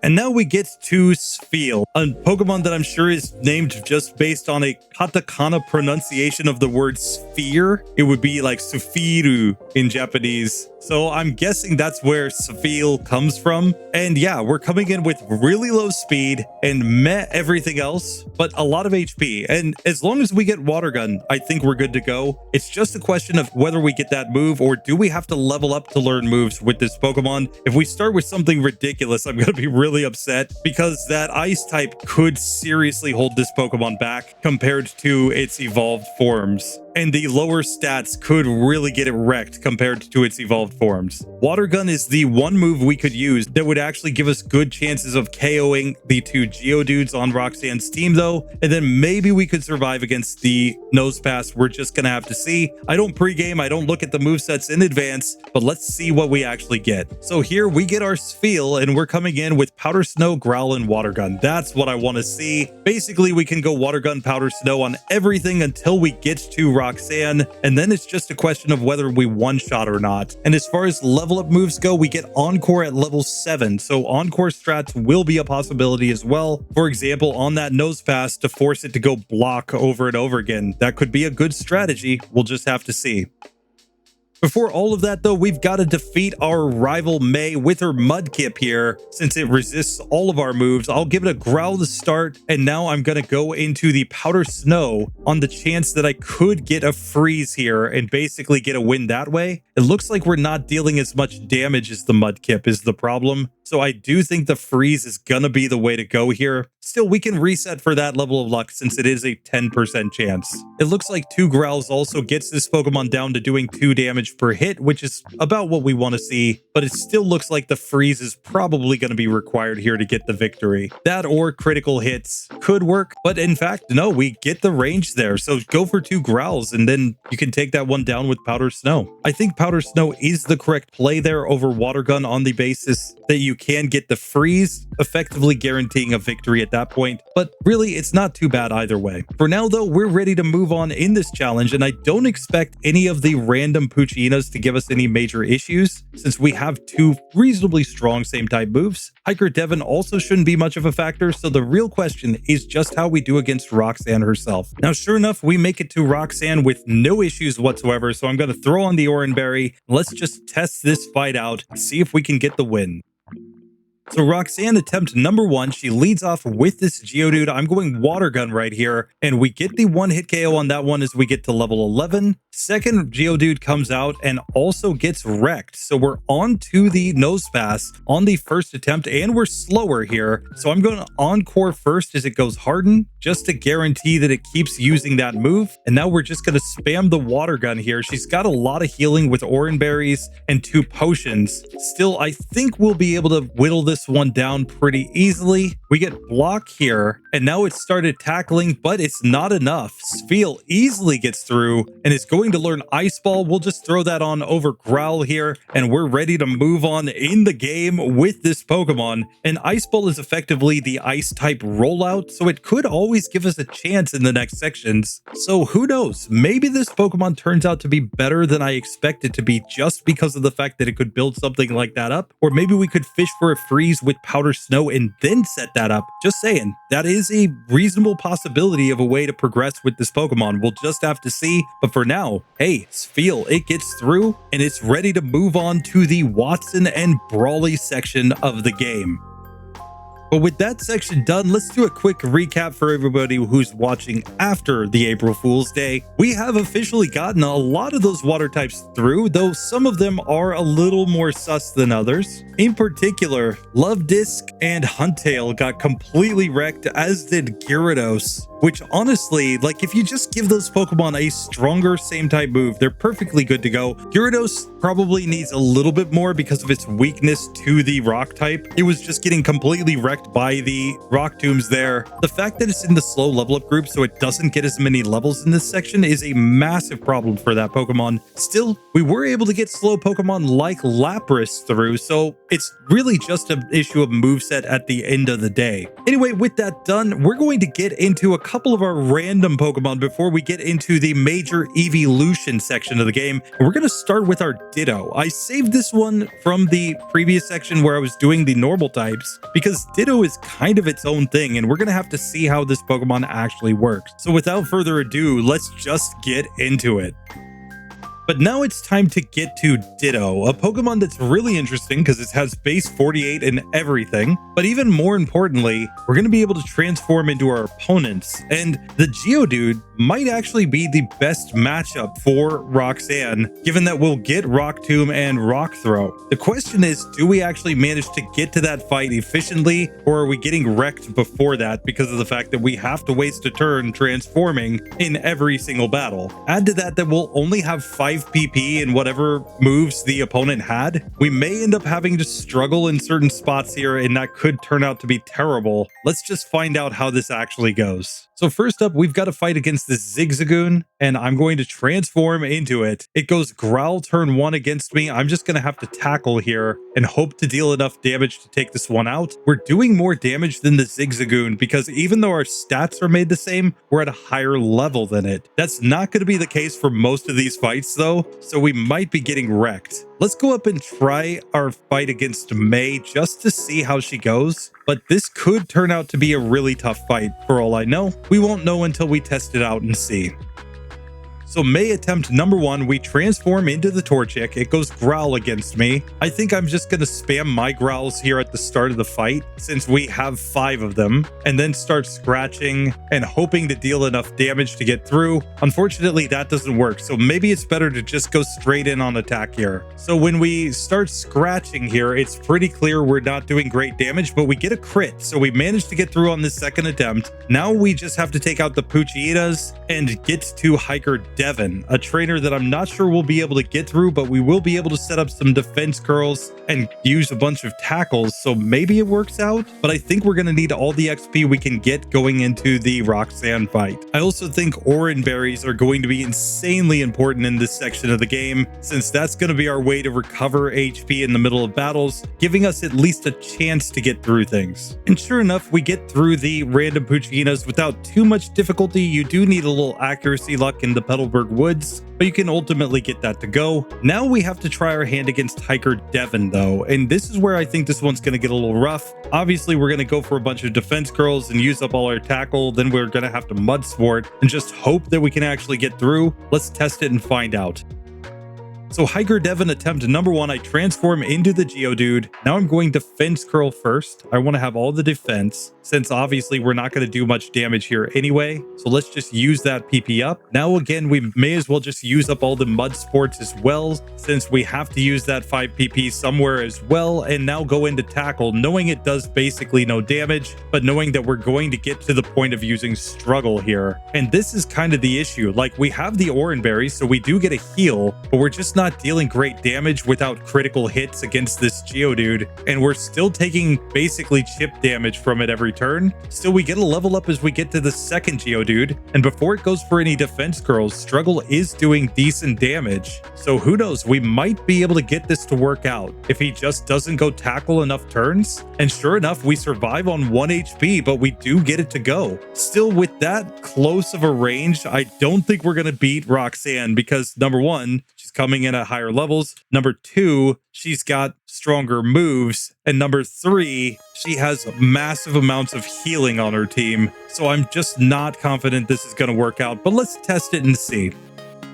So Roxanne attempt number 1, I'm going to transform into the first Geodude. She goes Rock Tomb, doing 4 damage to me. I'm now just going to spam the defense curls first to take as little damage as possible from any damage dealing moves used against me. And now we can go for our rock throws here, just dealing as much damage as we can. We know we're going to have to use the Oran Berry eventually. We may as well Rock Tomb since it's our strongest move. Sure, it may cause her to Rock Tomb against me as well, but you know, at least we can get some damage on the Geodude. Now we go into our tackles, but we get a couple crits and we simply are getting wrecked right there. So we're gonna have to try this one again, but I'm pretty sure this one just simply doesn't work out. This time we get a defense curl turn 1 from the Geodude, so we get to set up our defense curls before we start getting hit by moves. So once again, I'm just going to sit here and tackle, and we're just going to kind of be hoping that we get some critical hits or something, since that's the only way we're going to deal any meaningful damage here. After everything else is used up, now I'll go for the Rock Tombs, just seeing if I can manage to get any more damage on this Pokemon. And now we can go into struggle. Now she uses her potion right here, so I thought maybe we could defeat one Geodude, but at this level of health, we simply won't last enough turns to get through. So it's on that basis that we can basically say Ditto is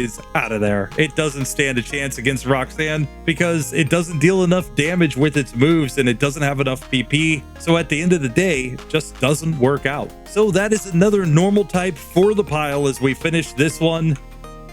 So now in the series, we have made it to Absol, the dark type Pokemon, in spite of the fact that it's very white up there. And it's coming in with a massive attack stat and kind of decent stats otherwise overall, plus the pressure ability to use up opponents' PP. I'm not sure if that will actually help us at all in this section, but hey, we'll at least test this out and find out. Now, the real question is going to be what this Pokemon's starting moveset is. If it gets something like Bite or Feint Attack at the start of the game, we might be perfectly fine. If it comes in with some normal type moves like Tackle, I think we get wrecked by Roxanne. We're just gonna have to see what kind of moves actually come in this section. As a medium slow level up Pokemon, we'll reach level 10 going into the gym fight. So as long as we can get something by level 10 that's good against rock types, we might have a chance. Now we'll put Absol into the Trico Ball so that we'll go up against the fighting types later on, and we come in knowing Scratch and Leer.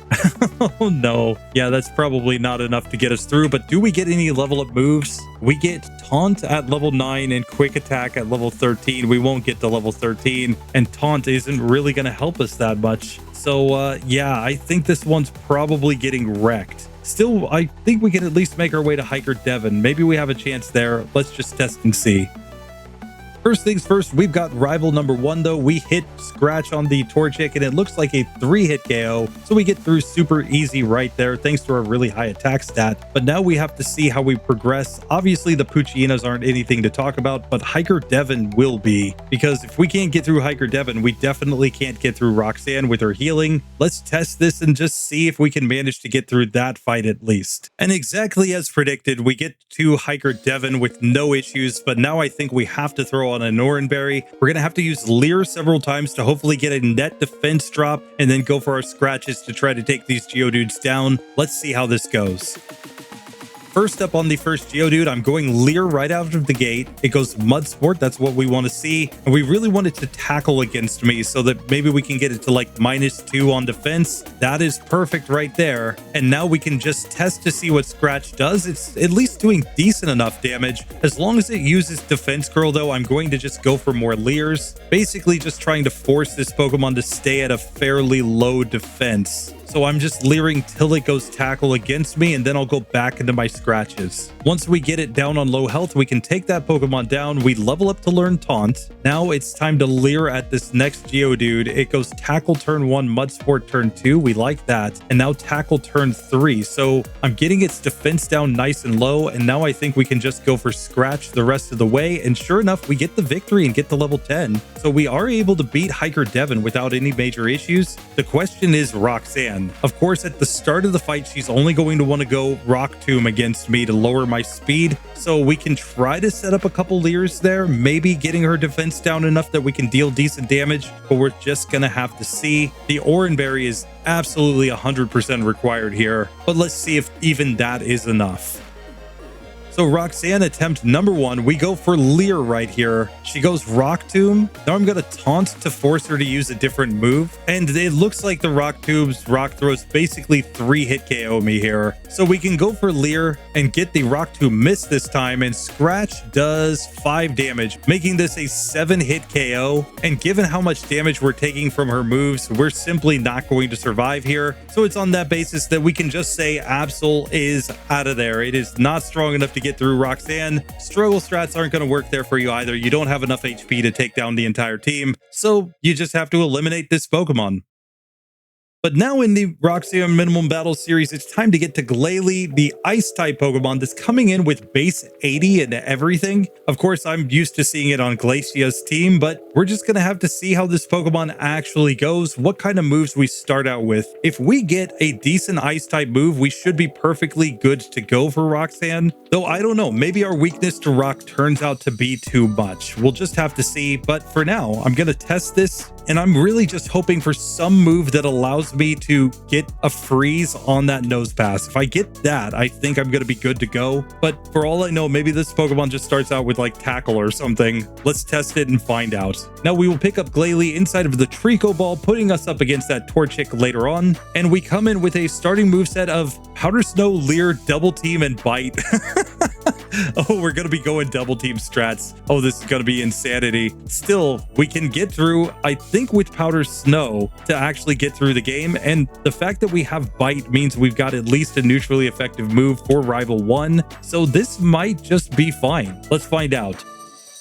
So now in the Rival 1 fight, I'm just going to bite this Pokemon, and it looks like a simple 3-hit KO to take that Torchic down. And honestly, with our 80 base and everything, we're like 80% of Amuse, so pretty decent all said as a Pokemon. So the question is really just how much damage do we take? Are we able to one-shot the Geodudes? And can we get the luck that we need on the final Nose Pass? I don't think anything before Roxanne is going to be hard, so I'm going to jump straight ahead to the Gym Leader, because Powder Snow should just destroy everything before that. And if not, I guess we just go Double Team. And now before you ask, yes, Double Team is allowed in my challenges, but with one very specific rule, one specific caveat. I only allow Double Team when it is part of a Pokemon's Level Up Learn set. The difference between Double Team as a TM and Double Team on the Level Up Learn set is that when it's on a Pokemon's Level Up Learn set, that is part of the design of that specific Pokemon. Somebody at Game Freak actually sat sat down and said to themselves, this Pokemon needs Double Team at this level on its learn set. The Double Team TM, on the other hand, is generic and can be taught to any Pokemon that learns TMs and just leads to everything doing evasion strats, which is not interesting. So my way of balancing that is I allow these Double Team minimize sorts of evasion tactics when it is on the Pokemon's level up learn set, but never when it is not on their level up learn set. Basically, I'm just saying you can't be arbitrary and take Pokemon's moves away from them when it's part of their design. That's just arbitrary and stupid in my opinion. Let the Pokemon play to its potential based on how it was made. But you can ban Double Team as a TM for everything on the basis that it's just too time consuming and not interesting to watch. So just take that for what you will. If you don't like Double Team, go ahead and get to the end of the video. There's a playlist there that you can get to see a whole bunch of other Pokemon. You don't have to sit here and watch me use Double Team here, but I'm not sure how much we're even gonna use Double Team. We might be perfectly fine with the Powdered Snow strats for all I know, but there could be situations later on against, say, Brawly, for example, where going for the Double Team is the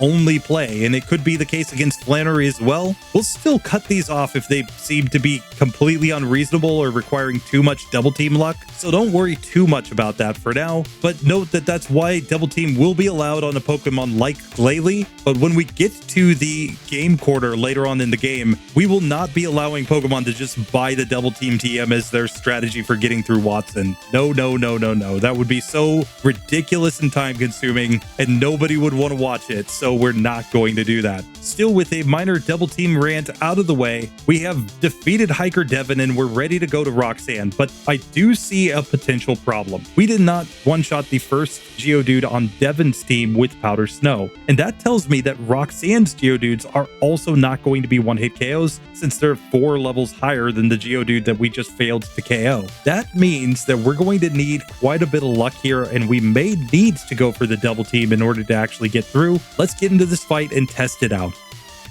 So Roxanne attempt number 1, I am going to lead off with a Double Team here, trying to get the Rock Tomb miss. Rock Tomb does massive damage to me here, and it might just be 2-hit KOing me. Sure enough, we get 2-shot there by the first Geodude. We could go for a freeze and then try to set up Double Team here. It's going to be about a 10% chance to get the freeze, or if she misses Rock Tomb, then we can just 2-shot after that, getting her to burn a potion. That gets us to level 9 for the second Geodude. Let's go for the Powder Snow here. Still not getting a one-hitter, but we get another Rock Tomb miss. Are you kidding me? That is just good luck right there. So we managed to get through. We forced her to use another potion, and we've made it to the final nose pass. We get a critical hit turn 1. It hits Rock Tomb against me, and now we get completely wrecked because we just don't have enough HP in this fight though. And I didn't have the Oranberry on, but the Oranberry really wouldn't have helped us there. We were still going to get wrecked by the next Rock Tomb. So this is why I think we're going to need a freeze plus to set up Double Team here. So I'm just going to reset for that level of luck on this first Geodude, just trying to get it frozen turn 1, and anytime we don't get the freeze, we're just going to reset. Or alternatively, she can miss and we'll just take that as well, and then try to set up on this second Geodude instead. So this time we do freeze the Geodude, and we can start going for all of the Double Teams here to get as much evasiveness as possible, since we know we're getting 2-shot here anyway. Geodude does eventually defrost. We're going to go back to our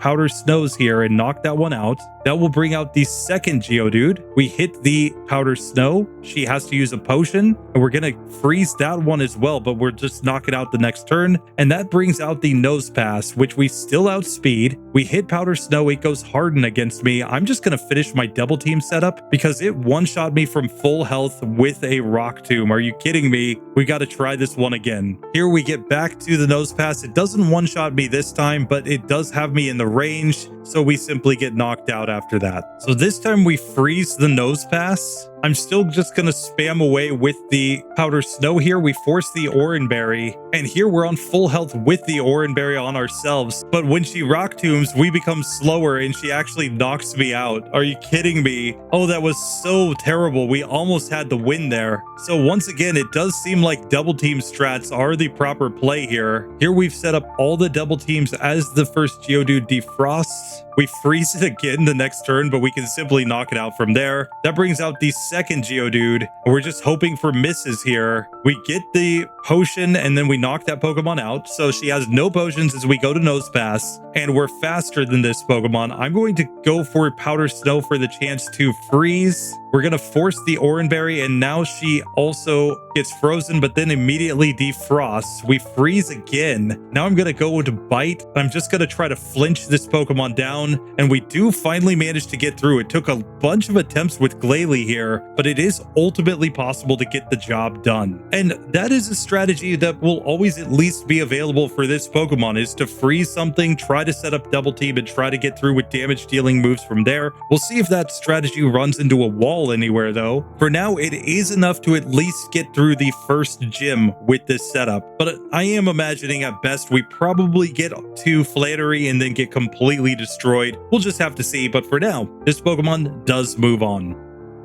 So now we've got Snorunt, a Pokemon that just comes in as 50% of a Mew with 50 in every base stat. And the question once again is just what moveset do we get? Being that we are a pure ice type, if we have the same moveset as our evolved form, we're going to be even more reliant on Double Team, given the fact that we saw that Glalie was getting wrecked by the Rock Tombs. It's not like this Pokemon levels up particularly fast, so we're not going to be at a super high level when we get to Roxanne, and we're just going to have to hope that maybe we have Powder Snow and Double Team and that's enough, because I have a sneaking suspicion we're going to get a worse moveset. So here we start the game with Powder Snow and Leer, two moves that don't really synergize with each other. Great, at least we've got the Powder Snow for the freeze strats. We will get Double Team at level 7 and Bite at level 10 though, so wait a second, we might be able to get there before we get to Roxanne, at least for the Double Team. That may give us a chance. So let's just go through this and find out. I think it's going to be a little sus here against Rival 1, but maybe we can get this to work out. So here it does look like we're not dealing as much damage to the Torchic as it's doing to us, but we got a crit there. It still wasn't enough, so we're gonna have to try this again. We like when it goes Growl, and we especially like when we freeze the Torchic though, because that's gonna let us get way ahead in damage and should hopefully result in us actually winning the fight. We get the crit right there to finally end it, so we do get through. Now we should be fine against all of the randos. It's on to Roxanne herself, where I think this one's going to get interesting, because freeze Double Team strats are probably required here. And it all just comes down to the fact that we have really low stats. Like if Glalie was basically getting 2 hit KO'd there, there's a chance we might be getting 1 hit KO'd by Roxanne's Pokemon with the Snorunt. I'm honestly not sure. Still, we get to level 7 here against the Team Aqua Grunt, so we do pick up Double Team to have that as a strategy as we go into the gym. I'm still going to get as many levels as I can though by fighting against Hiker Devon. I just think this is required to progress with this Pokemon. But with that, we are ready to make our way to the gym, so this is going to be pretty luck based, I think, but I do think we can manage to get it to go eventually. We're just going to have to test it and see though. If I'm sitting here resetting for a really long time, I will possibly give up on this Pokemon just for being too inconsistent. But let's get into this fight first and just see what the ranges are. So first up on the Geodude, we can go Powder Snow right here, and it does about half. And then Rock Tomb one-shot me from full health. So I think we need a freeze here in order to justify any chance of getting to progress in this one, because it looks like she's just consistently one-hit KOing me. That time we got a Rock Tomb miss, so we did get through the first Geodude at least, and then we freeze the second Geodude. Now we're just going for the Double Teams like crazy. It defrosts and hits me with a Rock Throw. Still will knock that Pokemon out. That will bring out the final Nose Pass, which I am faster than, but it just hits me with Rock Tomb and I lose. So we're gonna have to try this again, and we're hoping for a nice long freeze if we manage to freeze one of these Pokemon. It takes quite a few attempts, but we do get another run where we freeze the first Geodude. It defrosts after that though, so I'm gonna have to knock it out. That will bring out the second Geodude. We hit the Powder Snow and it just Rock Tombs. I survive with 1 HP fortunately, so I do get to use the Oran Berry here, and we're forcing potions from her now, so that is kind of good. We'll knock that Pokemon out. That brings us to the final Nose Pass as we level up to level 10 and learn Bite. It goes Harden turn 1, but here we're just really praying for a freeze, because we can see that we're doing like 5 to 6 damage per hit here, meaning that this is somewhere between a 7 and 8 hit KO on the Nose Pass. Like, yes, we could get God tier luck to never get hit here, but I think that's highly unlikely. Instead, we get wrecked right there. So we're going to need more luck than that. And here, because we can see that it's basically like an 8-hit KO on that final nose pass, I think there's a reasonable argument for just failing this Pokemon, because short of having crazy amounts of freeze luck or getting all of the double teams set up without getting KO'd, you're basically in a situation to just get wrecked by this gym. I just can't see a way that you actually get through that nose pass in this situation. At least with Glalie, you were consistently getting 2-hit KO ranges on the Geodudes, and you had a better range on that final nose pass, and at least nothing was 1-hit KOing you short of a critical hit. Whereas here, Snorunt, if it gets hit even once, is basically dead at that point, and it's on that basis that I'm going to fail this Pokemon.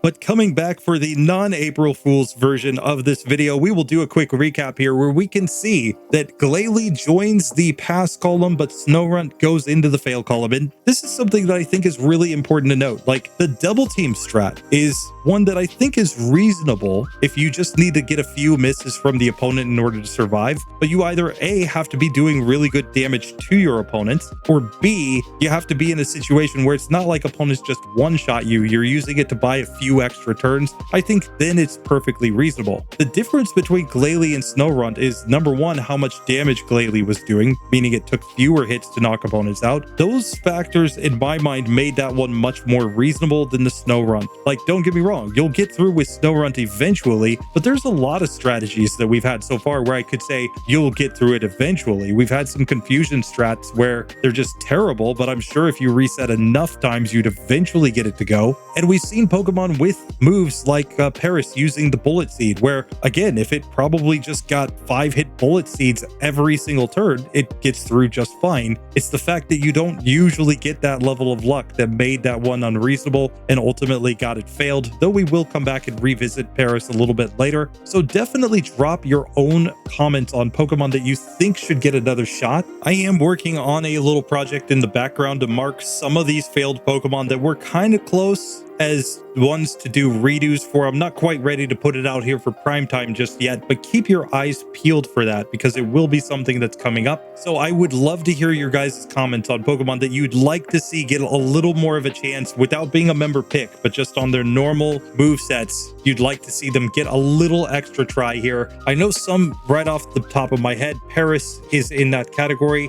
Golem is in that category. I think Slowking could deserve a little bit more try, but definitely tell me if there's others that you'd like to see get a little more of an attempt. Snorunt can probably jump into that category as well. Those will all be done in a final wrap-up video where I'm just going to break down how the entire section went, a little bit about stats, and we're going to then move on to the Brawly and Watson section. So just be aware of that. But for now, let's get through the rest of this episode. We're going to jump down to our evolutions now. We're going to start with Eevee. This is like one of the rare cases where I'll start with the unevolved form, but that's because all of the evolved forms of Eevee are completely different than the base form Eevee. I'm pretty sure we can just eliminate the base form. I'm pretty sure it gets wrecked. Vaporeon, as long as it gets a water type move, should be good to go. Flareon, Jolteon, Umbreon, I think get wrecked here, and Espeon, maybe it gets a psychic type move, but it does have really weak defenses. So while it is up there in the member picks, I'm just not sure if it's actually going to get it to go. We're just going to have to test it and see. But I'm going to start with Eevee, and then we're going to just step through each of the evolutions until we get to Umbreon at the end. So let's just see how this actually goes.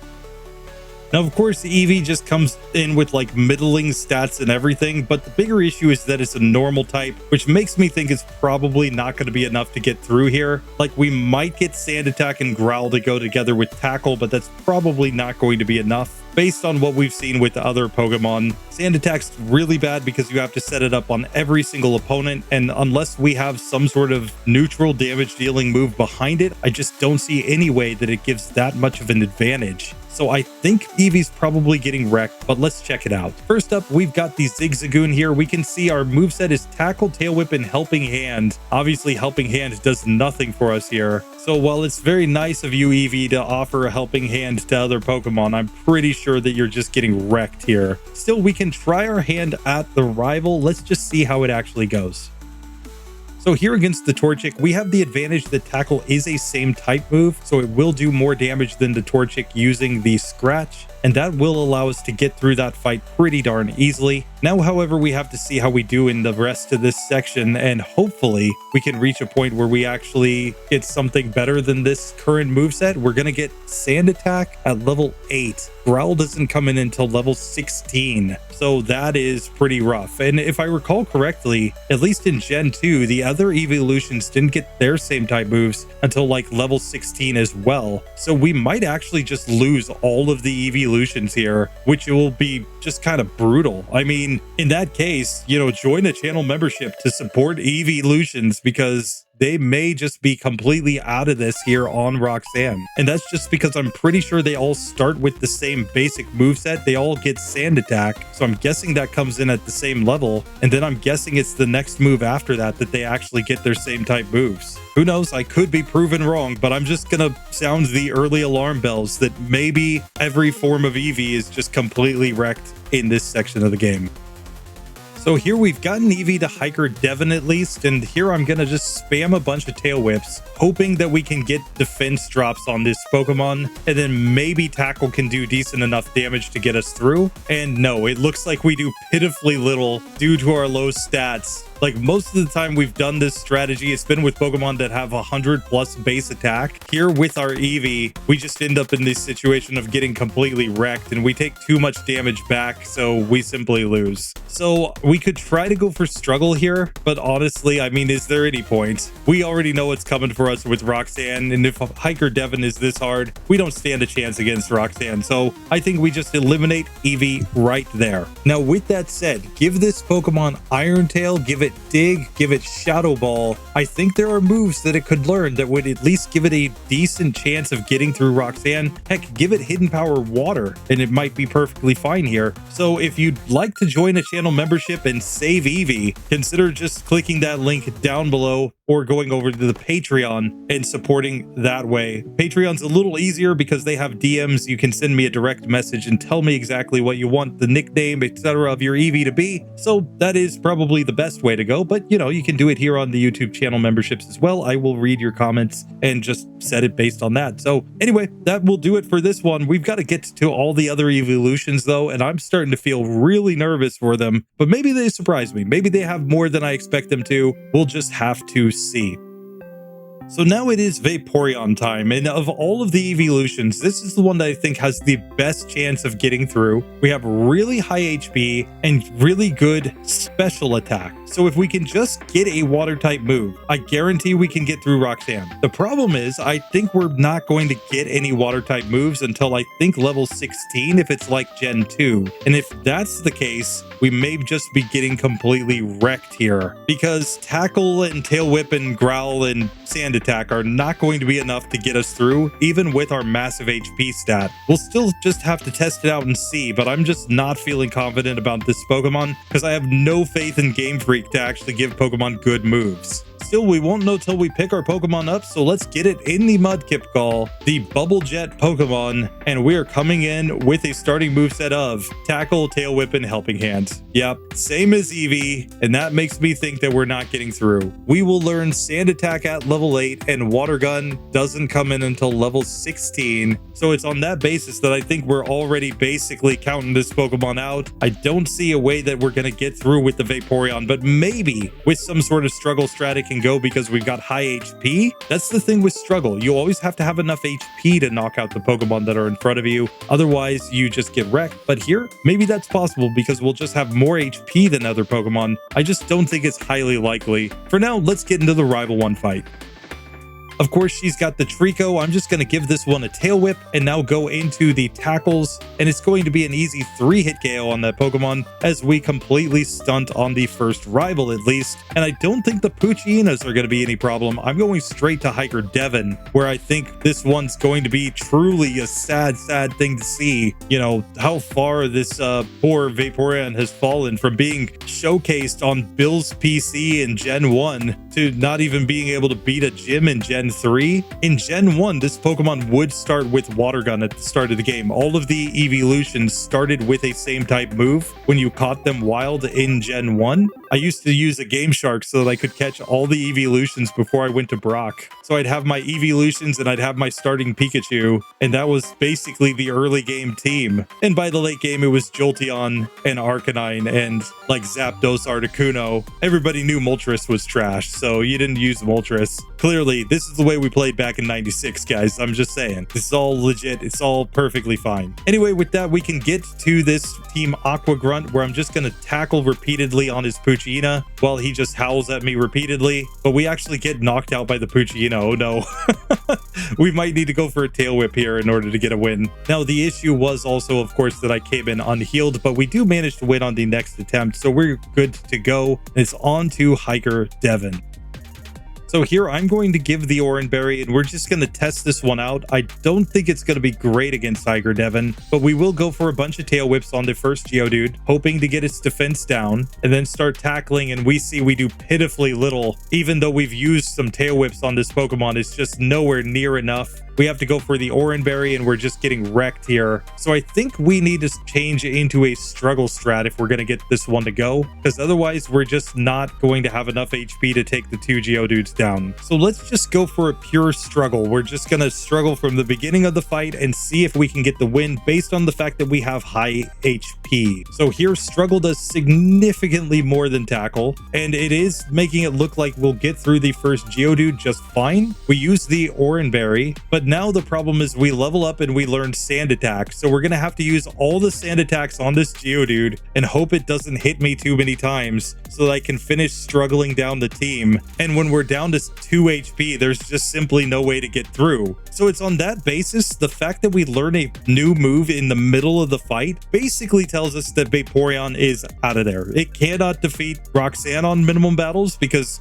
again, you would struggle down the first Geodude, but then level up, learn Sand Attack, and be stuck using that move for the rest of the fight. And you can't get through Hiker Devon to even, get Sand Attack before you go into the Roxanne fight because you can't struggle down those Pokemon. So it's on that basis that Vaporeon, unfortunately, becomes another water type that just doesn't get water type moves at the start of the game and is out of there. But now it's time for more minimum battles with Jolteon this time, coming in with a massive 130 speed and 110 base special attack, 95 base special defense, but its attack, HP, and defense are all kind of meh. I don't think this is a good recipe for getting through Roxanne. Add to that we're the electric type, so even if we get a same type move, it's not going to be good against the gym leader. I think that this Jolteon is just out of there, which is an absolute shame. This was a Pokemon that I used to run consistently back in Gen 1 because in Gen 1 it was a beast with the massive speed stat. Give this thing double kick so they could actually get through a rock type, and it was the only Pokemon that you could basically put Pin Missile on and use that to at least try to challenge an Exeggutor. So I always loved running this Pokemon, but it's definitely taken a bit of a fall from grace since then. We'll pick up this Pokemon inside of the Torchic Ball, putting it up against the Mudkip line, because if it does somehow progress, it's not going to be able to damage the Swampert and Marshtomp with electric type moves. That's logic here. But let's see the starting moveset: Tackle and Tail Whip and Helping Hand. Obviously, Helping Hand is worthless in a solo challenge, so we're just going to have to use Tackle this whole time. And just like the other evolutions, our moveset is that we get Sand Attack at level 8, and we don't get a same type move until we get to level 16, and then we wouldn't get Double Kick, the move we really want here against Roxanne, until level 30. Honestly, I think you would have to give this Pokemon Hidden Power Grass or Hidden Power Water in order to actually get through Roxanne. That's the only move I can think of where you'd be like, oh yeah, I got this. I got a strategy. But even then, it's not like we have great defense or HP, so the Rock Tombs might just completely end us. I'm honestly not sure. For now, we'll come up here and fight against the rival and just see how she goes with our Jolteon. So rival 1, attempt number 1, we go Tackle, and of course we're faster, so we're guaranteed to at least hit first, guaranteeing that we get the victory. But like I said, Jolteon really has been nerfed since Gen 1. Like in Gen 1, that 130 base speed stat was on par with the fastest Pokemon in the game, essentially. I mean, only Electrode is really faster than that. But even then, the Gen 1 mechanics had base speed tied into your critical hit chance. So this Pokemon would be critting more than 25% of the time in Gen 1, whereas now it's been relegated to just critting as much as any other Pokemon. It got wrecked in Gen 2 as well by Faulkner using his Mud Slap spam against you, so it's really a pretty dramatic fall from grace for this evolution. I would love to see somebody come in and save it though. Give it some moves that can get through the next 2 gyms so that it at least has a chance to get through in the later parts of the game. I don't think Brawly's going to be that big of a deal for this Pokemon. As long as you gave it something like Thundershock by the time you got there, you're probably good to go. But Watson is another place where this Pokemon would absolutely struggle because it just wouldn't have any good moves for the Magneton, at least not without getting to double kick up at level 30. So you'd once again be feeling pretty bad running this Pokemon. Still, Dig is probably the solution there. So you just throw Dig on this Pokemon and give it access to Hidden Power Grass plus an electric type move. I think you'd be good to go, but who knows? We'd just have to test it out and see. For now, we at least make it to Hiker Devon with no issues, but this is where I think we're probably running into a wall with this Pokemon. I'm going to give it access to the Oranberry, but just like we saw previously with some of these other evolutions, because we learned Sand Attack at level 8, struggle strats aren't actually an option here. You're just going to learn a move in the middle of the fight, and then you would be basically banking on god tier accuracy luck in order to actually get through. So I think instead we just have to go with our normal moveset and hope it's enough. So against Hiker Devon, I'm going to lead off with the Tail Whips on the Geodude. We're going to need a lot of them to get this one's defense down enough that we can actually deal meaningful damage. We take a critical hit tackle. We have to use our Oranberry here. And even after all of those defense drops, we're doing like no damage to this Pokemon. And now it's just defense curling like crazy. And now we're getting tackled. And I don't think we can actually survive. So it's on that basis that we're going to have to say Jolteon is out of there. Once again, it's an absolute shame because, you know, it is an evolution. It is, in my opinion, the coolest evolution. Like, it's the best of the best, in my opinion. But it just doesn't have a moveset at the start of the game that can get through a rock type. It's that simple, which isn't to say it couldn't get moves that would get it through though. Like, definitely think about the Hidden Power Water or Hidden Power Grass, Dig, Iron Tail, Thunderbolt. If you got to the Nose Pass, you could technically go Thunderbolt there and use Stab. So I mean, there are plenty of strategies. The problem is just that none of them are available right here. So unfortunately, Jolteon's out. So next up in the Roxanne Minimum Battle Series, it's time for Flareon, a Pokemon that's coming in with 130 base attack and 110 base special defense with 95 base special attack, but the rest of the stats are just meh. And we have the problem of being weak against the rock type, so I don't know that we're going to get through Roxanne. We'll have to see if Flash Fire does anything for us here, and I just don't think that we're going to have the moves that we need to get through even Hiker Devon. We'll test it out and see, but I'm pretty sure that we're getting wrecked here. So here we lead off with our Flareon knowing Tackle, Tail Whip, and Helping Hand. Not the moveset you really want to see, and while we do have a high attack stat, we still took 3 hits to knock out that Zigzagoon. So yeah, I'm not feeling great about this. And of course, we wish that we could be hit by fire type moves powering us up, but unfortunately, Flash Fire is completely useless in this section of the game. Still, let's just give Flareon a good shake. We'll come and fight against rival number 1, where we can go Tackle, and we're doing significant damage thanks to our higher attack stat. Mudkip growls, but we still get the 4-hit KO, nice and easy there, and we can move on in the game. And now I just don't expect any issues with these random Puchinas, so I'm going to make it straight to Hiker Devon. He's our real test here, because if we can't get through him, we can't get through Roxanne, and I don't know that we have anything that's good enough to get through a Geodude. So here we make it to Hiker Devon, and the question is just if we can deal enough damage somehow to get through. Given that we do have a higher attack stat than the other evolutions, let's test this and find out. So my strategy is pretty simple. I'm going to lead off with a bunch of Tail Whips here, hoping to lower the defense of the Geodude enough that we can actually deal meaningful damage. And at least with a critical hit right there, we did reasonable enough damage. We might need more crits to get this to go, but this is looking like it might just be possible. We get another crit right there, so we get through. We level up to level 8 right here. That gives us Sand Attack. So I'm going to go for a bunch of Sand Attacks on this next Geodude, basically trying to make it so that it can never hit me. And now I'm gonna Tail Whip like crazy against this one, trying to get some net defense drops on it. So we're essentially hoping that he misses tackle a bunch of times in between all of these defense curls that he's setting up. And as we get his defense reasonably low, we'll switch into tackle now, and we're doing decent enough damage that we might just have a chance to actually win against Hiker Devon. That is, I think, the first time that we've gotten through with these evolutions on that fight. So that really wasn't that bad with Flareon to get through Hiker Devon, but now we have a completely different challenge. That is Roxanne. The entire difference here is that Hiker Devon just uses tackle and defense curl and mud sport, whereas Roxanne is rocking rock type moves on all of her Pokemon. I mean, it's in her name, you know, Roxanne. She's here to rock you guys. And you're just gonna have to try to get through with this Flareon in this setup. Sand Attack might give us chances, but let's test it and see. So Roxanne attempt number 1, we're going Sand Attack on the first Geodude. It misses the Rock Tomb. We like that. Now it hits Rock Throw and it one-shots me from full health.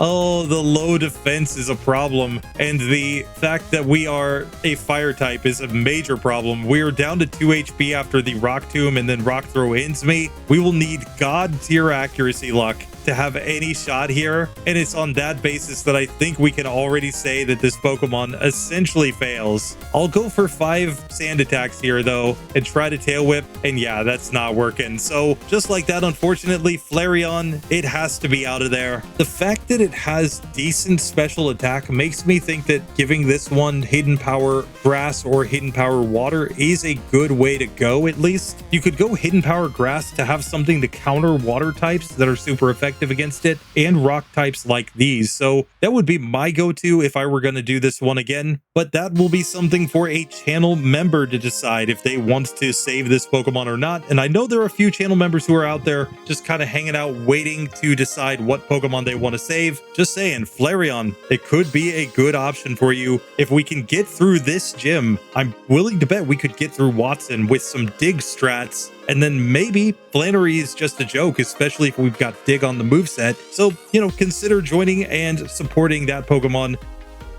But now that we're back with more Roxanne minimum battles, it's time for this Umbreon. And this Pokemon comes in with massive defenses, but really not much else. It's just HP and defense and special defense. So we're going to have to see how this Pokemon actually goes. I don't think we're going to get a dark type move is the problem. So I think we're getting completely wrecked here, but we're going to just have to test this out and see. Maybe by being so defensively bulky and maybe getting to Sand Attack, we can find a way to actually get through this section of the game. So here we'll pick up Umbreon in the Trico Ball because of course the Combuskin and Blaziken will have super effective moves against us. And we come in with Tackle, Tail Whip, and Helping Hands. Still, we're going to be able to 2-shot, or it actually turns out 3-shot there against the Zigzagoon. It used a berry that it happened to have on, but we still managed to get the victory, and we can now move on to rival number 1, where we're going to take certainly the darkest of the evolutions. I can see why people would definitely like this evolution, though. It's a super cool design in my opinion. Definitely way better than Flareon. Just my opinion. Fight me in the comments. Anyway, we're ready to come here and try this fight against our rival, and I think we've got this one in the bag just due to our massive defense and HP, but let's find out. So May leads off with her Torchic. We're just going to go Tackle. It goes Scratch. And yeah, it's doing like 2 damage, whereas we're just 4 hit KOing here. So we get the super easy victory. And now I don't think we have any issues against the Puchinas. We're going to go straight to Devon. That is the decider of whether or not we can move on. It's in the Hiker Devon fight that we will get access to the move Sand Attack. We will not get the move Pursuit in this section because we don't get anywhere near level 16 here. At least not with taking massive amounts of optional battles, which that's the entire point of this series, is we don't take optional battles. And I think that this is going to be another evolution that basically just gets wrecked, but we'll have to find out. Like I said, maybe our defenses plus some Sand Attack could be a way to get through Roxanne. I'm just not going to hold my breath that it's actually going to work out. So it's time for Hiker Devon right here. Let's just see how we do against him. Of course, we've got to go for a bunch of Tail Whips at the start, hoping to lower his defense. And we're just hoping that we can actually manage to deal decent damage when we do get his defense down. He critical hits me, which is terrible. And we can see here we're really not doing much damage. So this would take an insane amount of luck or critical hits in order to get through. And of course, we're just getting wrecked in this attempt. And as mentioned, as soon as we knock out that Geodude, we're going to learn the move Sand Attack. So we can't just go struggle here because we would end up having to just waste 15 turns against the next Geodude. And even if you get their accuracy down to 1/3, they're still going to hit you a decent percentage of the time. So there's just no way to get this one to go. It's on that basis that, hey, if you can't beat Devin, you definitely can't beat Roxanne. We're going to have to just say that this Umbreon is out of there.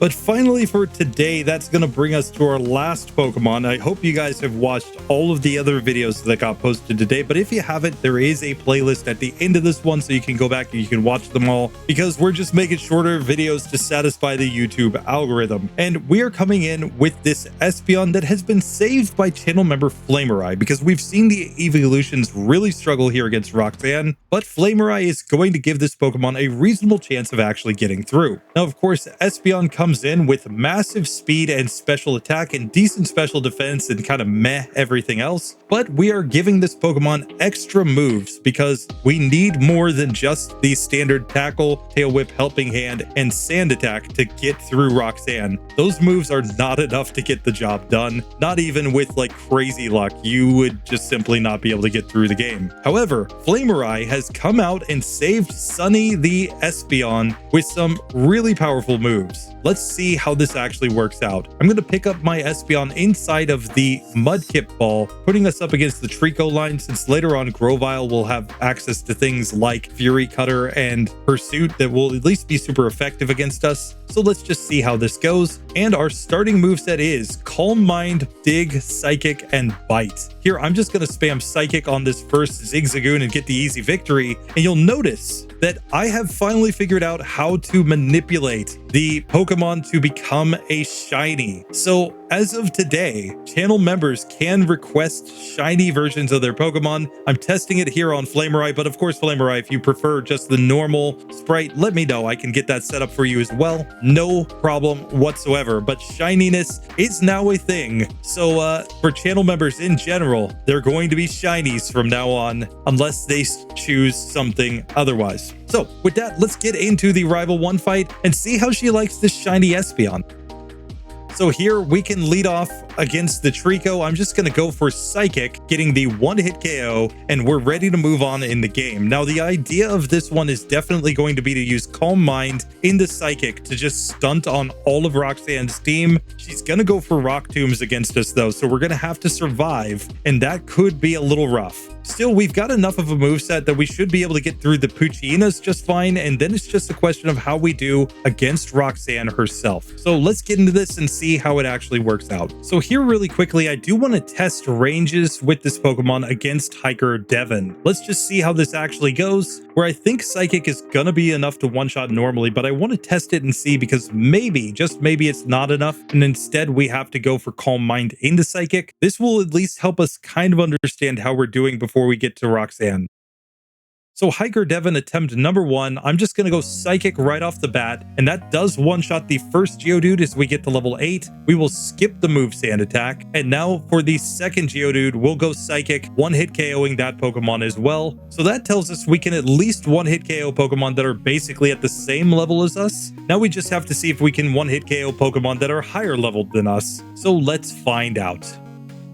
So Roxanne attempt number 1, I'm going to lead off with Psychic on the first Geodude just to see what it does. We don't quite get the one-hitter, but we should be able to simply take this Pokemon out from here. I went Bite, but we can go back to Psychic after that to end that Pokemon. That brings us to the next Geodude as we get to level 9. I'm going to set up one Calm Mind here. We get a Rock Tomb, doing about half to us, but then we can just one-shot that Pokemon. That brings us to the Nose Pass, which we are currently faster than. I'm going to go Psychic here, dealing massive damage. It misses a Rock Tomb. It goes for the Oranberry there, and then we get a critical hit, so we win on the first attempt with only one Calm Mind set up. Turns out that Flamerai is absolutely right to just give this set. It's more than enough for this gym, and now we should have pretty good setups in the next couple gyms. Consider Glalie is going to be weak against the Psychic type, so we just go in and spam Psychic and probably one-hit KO everything. And then when we get to Watson, we can use Dig specifically for the Magneton, where where it's 4 times super effective and our other moves aren't great. But for everything else, we could probably set up Calm Mind a couple times and then just sweep with Psychic. That's my game plan. We'll see if that actually works when we get there. But for now, let me give a massive thank you to Flamerai for joining the channel membership and supporting this Espeon. Flamerai has been waiting for quite a while to get to this Pokemon because it was one of the early picks that was made in advance, and they've just been waiting. We finally got to the evolution episode, so it was finally able to come out today. So pretty easily, Espeon, just give it moves. It completely crumbles Roxanne's defenses. That makes me think the other evolutions, if you just gave them a save, could probably get through here as well, but we'll just have to see if anybody wants to pick them up. For now, Flamerai, thank you so much for your support. Thanks for supporting over on GSC as well. Can't thank you enough for the support. It really does help me out. So but with that, that is another episode done in the books, and we are now up to 145 Pokemon up there in that pass column. That includes 33 member picks and 112 standard Pokemon getting through this section of the game. You can add on another 19 that are in that pass with struggle column, so it's 131 that have legitimately gotten through with their normal movesets, but that's compared up to 183 Pokemon down there in the fail column, plus the fact that those 33 member picks were originally fails,